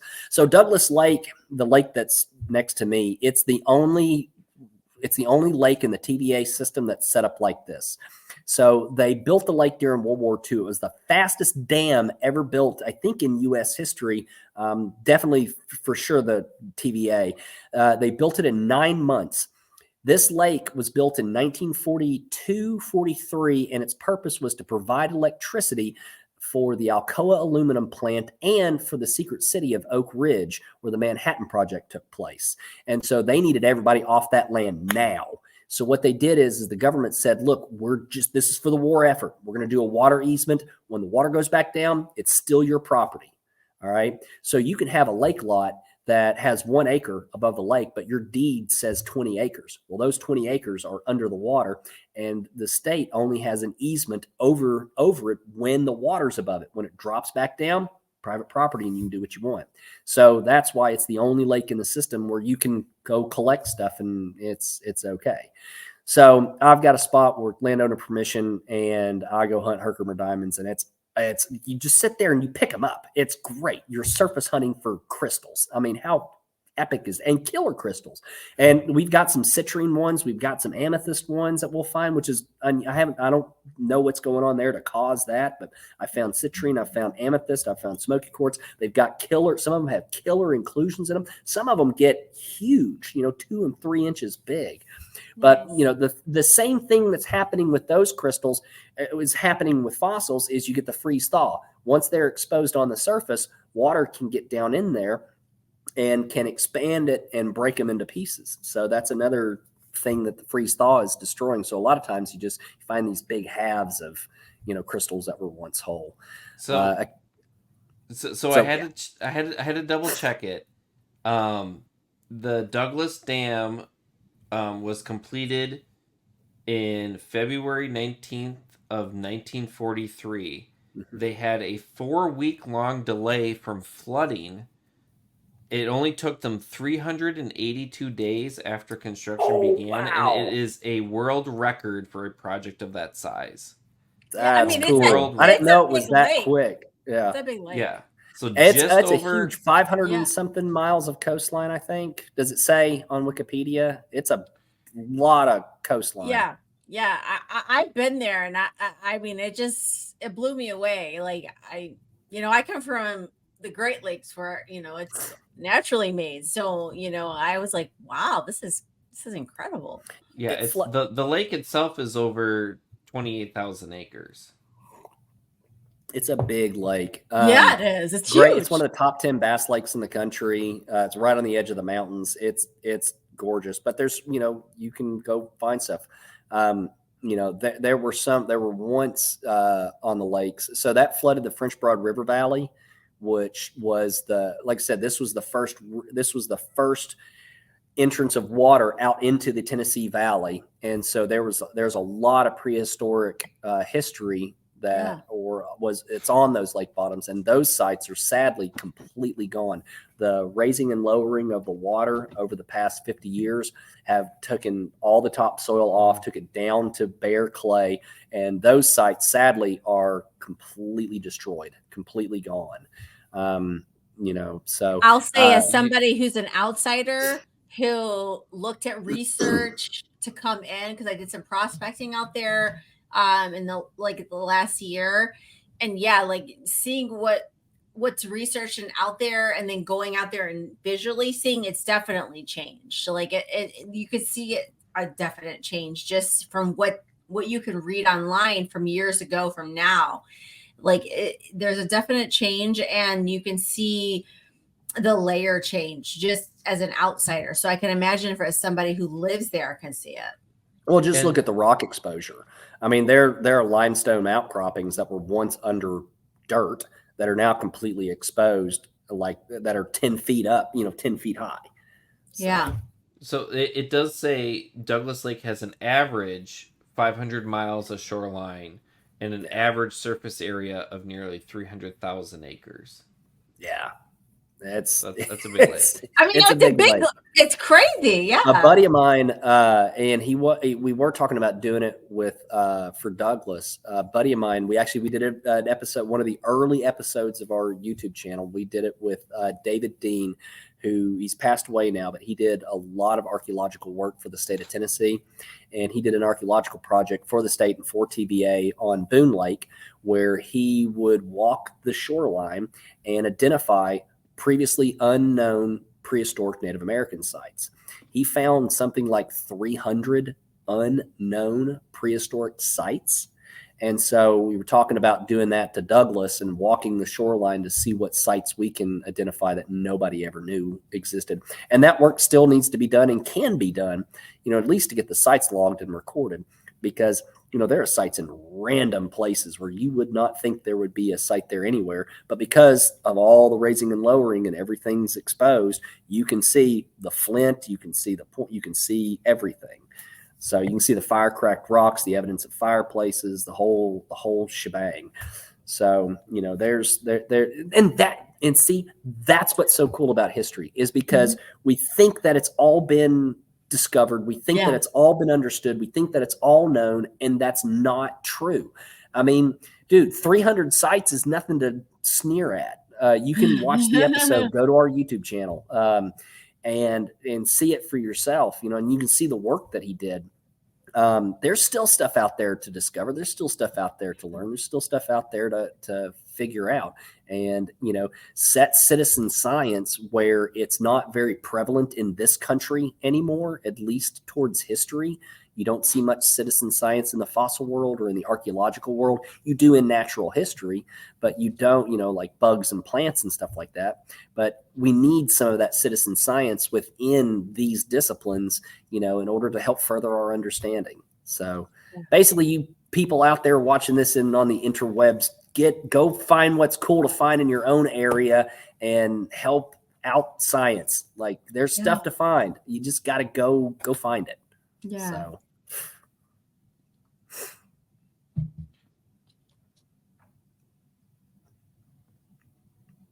Okay, so I'm just looking through. We've gotten a ton of comments. I was looking at comments too. Yeah.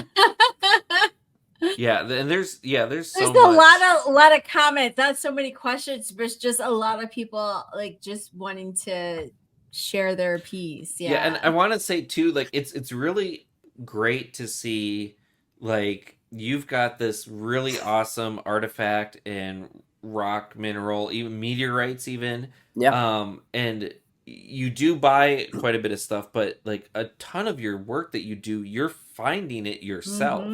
Like you're just not sitting, like I almost picture like someone that's got a lot of money that just like goes around and they're like, yeah, I'm gonna buy this and this, and you're in the dirt digging through old cisterns and you're breaking rocks to get some of this stuff. Like, I love this really too. Great. I mean, I'm truly passionate about it. And I mean, I grew up finding stuff, and so it's, I've got a shop so that I get to go find stuff. That's the whole point. I get to, it funds, chasing history, and it funds the ability for me to go out and find new stuff.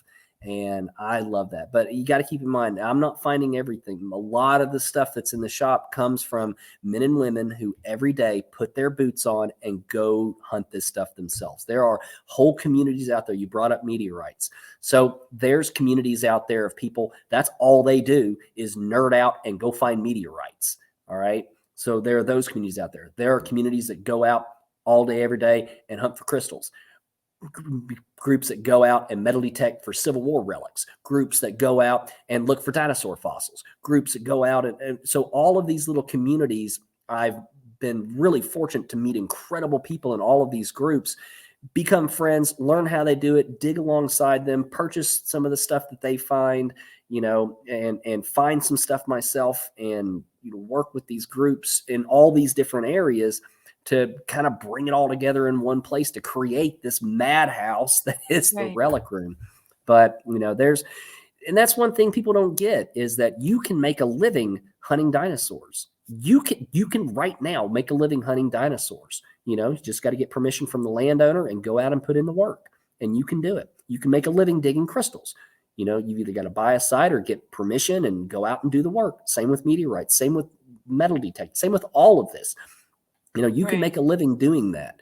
So there's a lot of great people out there that do this. So it's not just me. I'm standing with a bunch, hundreds of incredible men and women that are passionate, that are hardworking, that are incredibly knowledgeable, that go out and do this stuff for a living also. So, it would not be possible without them. And like I said, I've made the best friends in the world doing this. Like, man, I love my people so much. I feel they are just so cool. Yeah. It's incredible when you find your people. It really, really is. Yeah. And I'm really lucky. I found some good people doing this. So, yeah. Okay. Well, so let's go through. Let's see. Is there any more questions before we, get to the end of this episode? If you've got some questions and you're watching, throw them in. Throw some questions out. Yeah. I like answering questions. Let's see. Or comments or insults. I take insults pretty good. So just while we're waiting to, you can look up more Chase's videos as Chasing History, and the Relic Room is what you can also look up on TikTok, Facebook, YouTube, all the socials. Places. Just Google Smoky Mountain Relic Room. Well, we have our own YouTube. We're one thing that we're doing now is we've got a really great new director of media marketing, and Isaac Ward, who hopped on there a few minutes ago and said hello. He's doing a fantastic job. We're doing a lot of really short 5-minute, 1 minute, 30-second little educational blips. We're producing an incredible amount of content, all educational based, where we're throwing them on the Smoky Mountain Smoky Mountain Relic Room's YouTube channel. We're throwing stuff on Chasing History on our YouTube channel. We're throwing stuff on our TikTok. We're throwing stuff on our Instagram. We're throwing stuff all out there in the world. So it's definitely worth, going and subscribing and following, because, we're throwing something, I've got footage for years that we're pirating and throwing out there. And so if just for a minute you want to see some really cool stuff, go on to any of our social medias, follow along, and I promise you'll see some great content. On our TikTok, we do giveaways once a week. We do a once a week live. This way we gave away like $100 worth of stuff.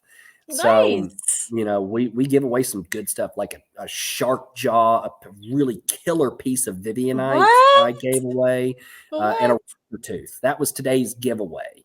So, yeah. Oh, Chris Newman. Hey, what's up, dude? Yeah, he went out metal detecting with us once out in Arizona. That was a lot of fun. Nice. So, and Mike mentions, do you have fossil invertebrates like trilobites? Oh yeah. Oh gosh, I got a whole trilobite case. So I've got trilobites from United States and all over. So I've got tons. There's really nothing in history that you can name or come up with. I actually like playing that game when we do our TikToks live. It's like, come up with a culture or a time period of something you want to see something from, and 9 times out of 10 we've got it. So and I love that, because that means I got something for everybody. No matter what you nerd out on, I'm going to have something cool for you to nerd out It's, on. it's like So so exciting, like literally, like just thinking about like, okay, so what do you have? What can I learn? Like it's exciting. yeah, well, and it, and if you want to take it home and collect it, you can, and you can afford it. Not to bring it back to that whole aspect, but dude, this stuff Yes. it's not rare. You can collect it, you can afford it, you can take care of it, you can go find it. You just got to get out there and do it. I mean, how long has rock hounding been around for? Really, if you think about it as a hobby, 50s, 60s, really 70s. That's not a hobby that's been around for a long time. No. So there's still tons of stuff to go find. Same with metal detecting. 70s, some in the 60s, mostly 70s. Fossil collecting, 70s, 80s. These aren't old hobbies. We're still at the birth of a whole industry. Birth. Like we're people don't. literally in the birth of it. Yes, And like so, this is like the beginning of like so much. yeah. And so what's great is you guys can get in on the ground floor. You guys out there watching can get in on the ground floor and be a part of it. You can be a collector. You can make a living going and doing this. I've got friends that do it every single day. And I know you guys do too. I think there's a lot, because I've followed some like other podcast, like April Vokey does a podcast called Anchored, which is mostly focused on like fly fishing, but she does all sorts of other outdoor stuff, which is really cool. And I remember one of the episodes she had on some people that were doing like foraging and doing classes and things like that, and they said, I love foraging. That's so much fun. Yeah, so they've seen just such an expanse of people interested in it. Yeah. And I think a lot of it is coming, like with gardening, rock hunting, like so much is people wanting to get things from the source where they know where it's coming from and know what's put into it. And then also just being able to have a physical connection to the outside, where right now what are we doing right now? Like we're on our phones, we're on our computers, we're, doing these things virtually, and people are sort of looking for these outlets to get out and do the physical things and be with the earth, which people have been doing for thousands and thousands of years. And I think that's one of the reasons why you start to see some of this, rock hounding sort of get popular now, is people are looking for things that it doesn't cost any money. You can go out and walk around and find fossils, artifacts, crystals, wherever, and you don't necessarily need anything. At most, you might need a hammer. Take your dad's hammer. Don't ask him, but take your dad's hammer. Don't lose it. Yeah. So, and I think that kind of speaks to like how, as it's sort of a pendulum, as the world shifts to so much of a digital age, people are really going the other way and saying, I want to get outside. What can I do? And this is such a cool thing that you learn the history of the earth, of the people, of everything. And like I've said before, it's like treasure hunting. You go out and you might find something that's worth something. It's so cool. And a big part of that is what you guys are doing, the outreach that you guys are doing. What you guys are doing is a hugely important. You're putting out there on the web and on podcast form that you're showing people. You're introducing the world to people that do this for a living, the people that have figured out how to go do this. And that's hugely important because most of America doesn't know you can go do this. Oh my God. Have no clue. They have no freaking clue. So like how no cool idea. this shit is. This shit is so cool. I know. And some people are like, shh, what the fuck? Don't tell people. But Anti-gatekeep. But what you guys are doing is hugely important because you're putting out there, here is a new person every week and they rock hound and you can go rock hound too. And that is so important to building this up because, have you ever really heard of anybody that's into any of this that's like a crackhead? Yes. Yes. We all know somebody, but you know what I mean? When you have a healthy hobby like this, you have a healthy lifestyle. I've heard of some people that have rock shops in the areas of people trying to get money, and they know of some, they'll trespass into pits, try to get things and sell Yeah, them for for inflated things. money. But And we on have a the lot of other, people who are trying to get out of that. Like they're trying to mentally get away from like drugs and alcohol and come into the hobby It's a healthy right, hobby. right, and right. that's It's a what I healthy was. hobby. Yes. Heck yeah. Right. You got Yeah. it, Ben. Go on. Yeah, and that's what I was gonna say is, and then there's the whole other end of people that, they found a hobby that, it's really, you get out of it what you put into it. If you do the research, if you put the time in, if you put the effort in, you will get so much more out of it, and it will teach you more about like yourself and self-esteem and hard work, and all of these things that can help lift you out of some of these Yeah. bad places that you might Yeah. be. And it's one of those things that I think I mentioned maybe in the last episode that I've talked with people that they've listened to some of these episodes, and they go, this hobby seems to almost attract people that might have depression or some of these other issues. And it's not so much that it's the people are falling into this because it's a deeper, darker hole. It's a thing that can help lift you out of it, where Yeah. you're getting That's outside. right.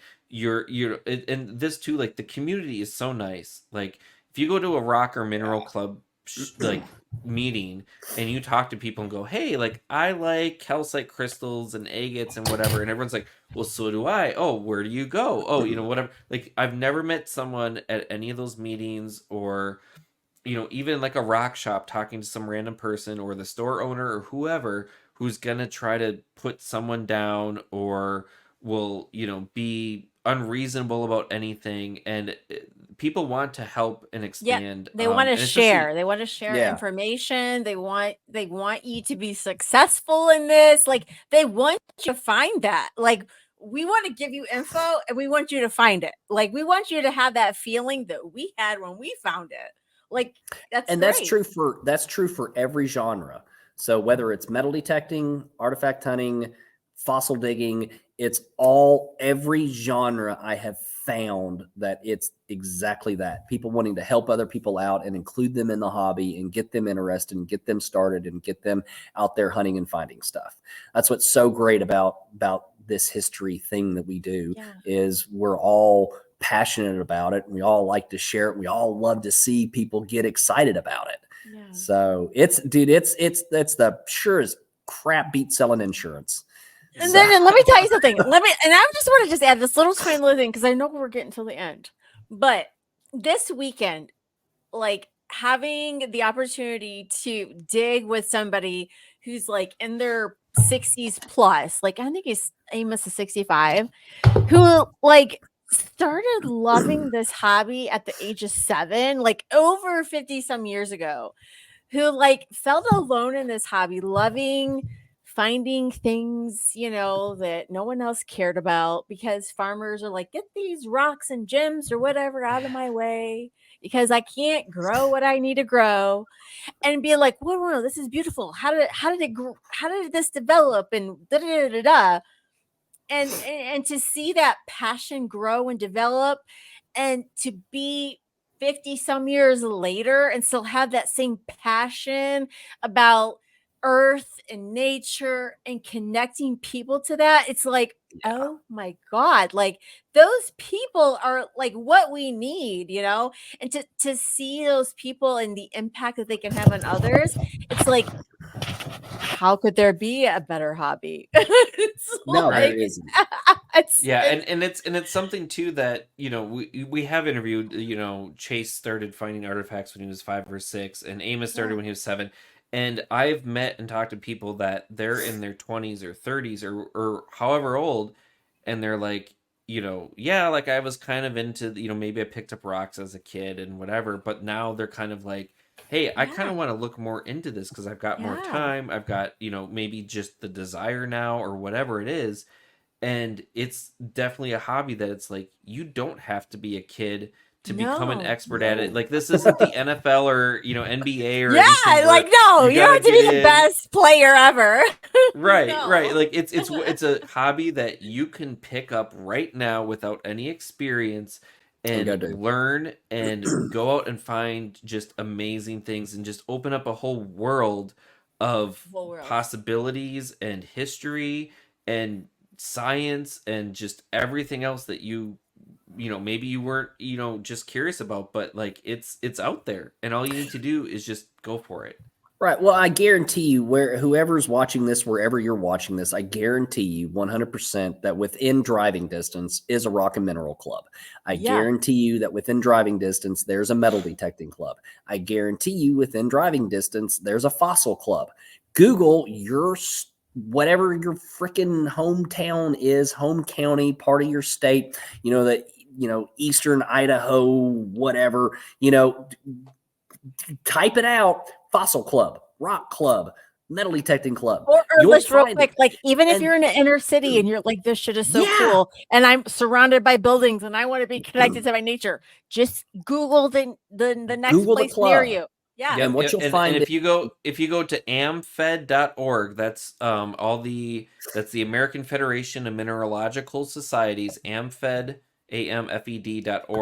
They've got a list of all the clubs in the United States that are affiliated with them. They've even got a map now that you can use to look for it, and Nice. it's such an amazing resource. So if you're interested at all and you're not part of a mineral club yet, and just a reminder, you can be a part of a mineral club even if you aren't in that area. So, Yes. for instance, the Minnesota Mineral Club that I'm in, we Zoom all of our meetings.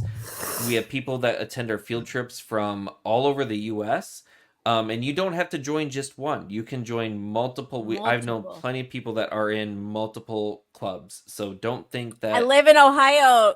I'm in the Minnesota Mineral Club, and I'm going to join like the one with Amos in the South Carolina Mineral Club. Like you can join all of them. Yeah, Well, and you'll and get what you'll newsletters and find- people, and yeah.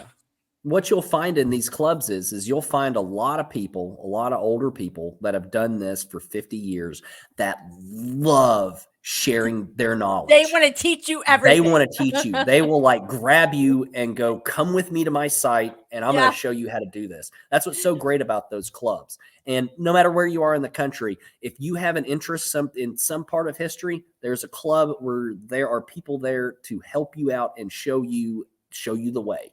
So you can go learn all about the force. Yeah, there was a time when I went to Montana to go look for agates, and I went at the wrong time. Agates. And all the rivers, all my spots were blown out. That was all underwater, and I was like, "What do I do?" So I emailed the Billings Rock and Gem Club, whatever it's called, and I said, "Hey, like I'm actually a part of another club. I'm out here, all my spots or whatever." The person that was the president of the, I don't know if it was AmFed or American Lands Association, Doug True, who I actually wrote an article about. He was amazing. I was like, hey, I'm out here, do you have some spots? Like whatever. He offered and took me to a spot for Bear Canyon agates that no one had known about, that he took me in his truck to go out there. That's so he cool. didn't just say, hey, here's a GPS spot. Oh, you could go look for fossils here or whatever. He took me out there, and it's something that has stuck with me and that I've wanted to pass on, where if there is someone that emails like our Minnesota Mineral Club, I get all the emails of people that are like, hey, I'm traveling for work. I'm from North Dakota. I don't know where to go. Where are some spots? And I can go, hey, here's some spots, whatever. And it's really just a part of this community where all you need to do is just start getting involved. And a lot of these mineral clubs, just to say this from experience, and I'm sure a lot of the other clubs too are the same way, we need volunteers. Yeah. We need the people that are passionate and want to help out and will want to volunteer to keep those clubs in business, to keep them going, because these clubs don't function without volunteers. And you might think you're not qualified, but we need webmasters, we need people to take minutes at meetings, whatever it is. And it's so easy to get involved, and it's so rewarding to think that you're a part of a club that is providing a service to people where, we will talk to school groups, Boy Scout groups, whatever. We put out, a whole bunch of information. We take people on field trips. At our meetings, talking to people. There's a member that I bought a rock saw from that I'm now like, hey, like my rock saw is having issues. The blade is bending. Something's off on it. And he's like, hey, I can come up and show you and help you and, fix it for you. Like, this is the kind of stuff that you can't just get from like watching a random YouTube video of Right. someone going, how is my saw not working or whatever. Right. Like, these are the people that are part of a community. They want to help you. They want to support other people that you really just can't get without being a part of. So And I just want to add one little thing is that, like, people watching this as a woman of color, like, I just want to let people know, like, this is a very inviting community. As a woman of color, like, I'm heading this podcast.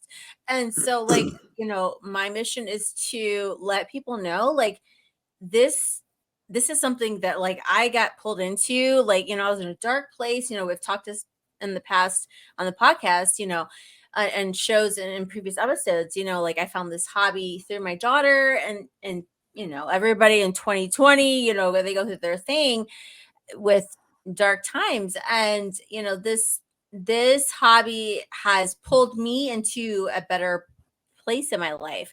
And being as a woman of color, you're like, there's not very many people around here that look like me. But yet, I have always felt accepted and have never had any issues like I would have maybe have had in other aspects in life. So this is a hobby that's very, very accepting, inviting, more than just you would expect in normal life. Like, it's almost like people kind of leave things at the door, and it's like, you like nature, you like rocks, you like this, like, okay, you're my people.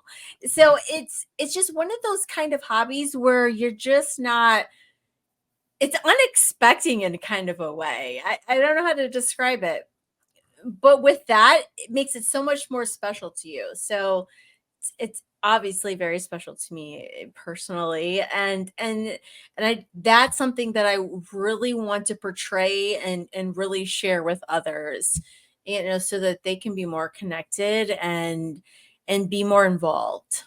So Well, you have I just want to add that piece, as someone different than the other two people that are on the show, that because you're listening and you're watching, you're like, okay, well, they're saying this and that, but I don't look like them. I don't have those experiences. Well, like, through me, like, I've had those experiences, and I can tell you that this is just something different than you would expect.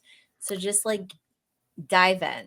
No, that's a really good point that you make. I mean, because these clubs are very accepting of everybody because we're all bonded by the same interest. Doesn't matter who you are, what sex you Right. are, what color you are, any of that. You love, if dude, you love history and you love finding stuff and you love nerding out on this stuff, dude. You're my person. Like, Oh my come, God, let's yes. let's go hang out and find some stuff and nerd out on this and learn and the whole nine yards. That's what's so cool about these history hunting communities, not just rocks and minerals, but metal detectorists or meteorite hunters or whatever. It's all about it's the common bond of going and finding cool old stuff. Yes. And the love for sharing that in these communities is there's no other hobby where you find it. You don't find that in collecting baseball cards or Right. whatever other Yeah. hobbies that are out there. You really see it in these history related hobbies. You truly do. Yes. Well, Yeah. We've gone on for way over. Which, by the way, I totally warned you that, like, this episode was going to be a long one. Yeah, no, and it was great. This was definitely something that I was excited for, and we're so happy to have you on. So, Well, thank you guys so again. much. Like I said, I really appreciate and value what you guys do. I mean, you guys are doing the outreach that, this world needs. We need good podcasts. We need a good platform where, you guys have created a great platform where, I mean, I've watched your show for, a while and seen your guest and know a couple of them. And dude, you guys have had some awesome guest on here, and the questions that you ask are really thought-provoking and really in-depth. And so I'm so grateful to be asked to be on here because you guys need to keep doing what you're doing, because this is how people find out, by watching or listening to podcasts like this. This is how people find out that you can go do this stuff. And so what you guys do is incredibly valuable, and I am just thankful to be asked. So thank you guys for what you all do, and keep it up. Don't stop. Keep going. Yeah. Yes, There's yeah, other and we- people out there. Go Yes. talk to them. And we are definitely going to keep going. And if you want to follow us, we are on TikTok, YouTube, Instagram, Facebook. And if you, for whatever reason, need the audio only podcast version of this, we are on anywhere you can find a podcast, Spotify, Apple Podcasts, any of those. You can look for us. Usually I've got these posted every Sunday after they are live. So you can watch out for that. And speaking of episodes, we will be taking a slight break, and our next episode will be on April 17th, same time, 8:45 Eastern, and it's going to be Dave Verabioff, who is a gold mine owner and also a miner. And by the way, if you do know Dave, you do know Dave is like crazy energy. Like he is like probably one of the coolest gold miners ever. So like this is an episode that you definitely want to watch. But I just want to say that. Yes, and we are going to have a whole bunch of updates after that.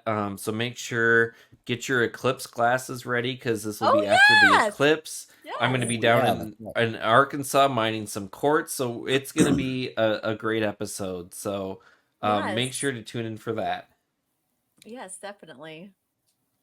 So thanks again, Chase, for Yes, thank you, Chase. all of Like I said, your thank you guys. time and just everything. So make sure to follow Chasing History in the Smoky Mountain Relic Room.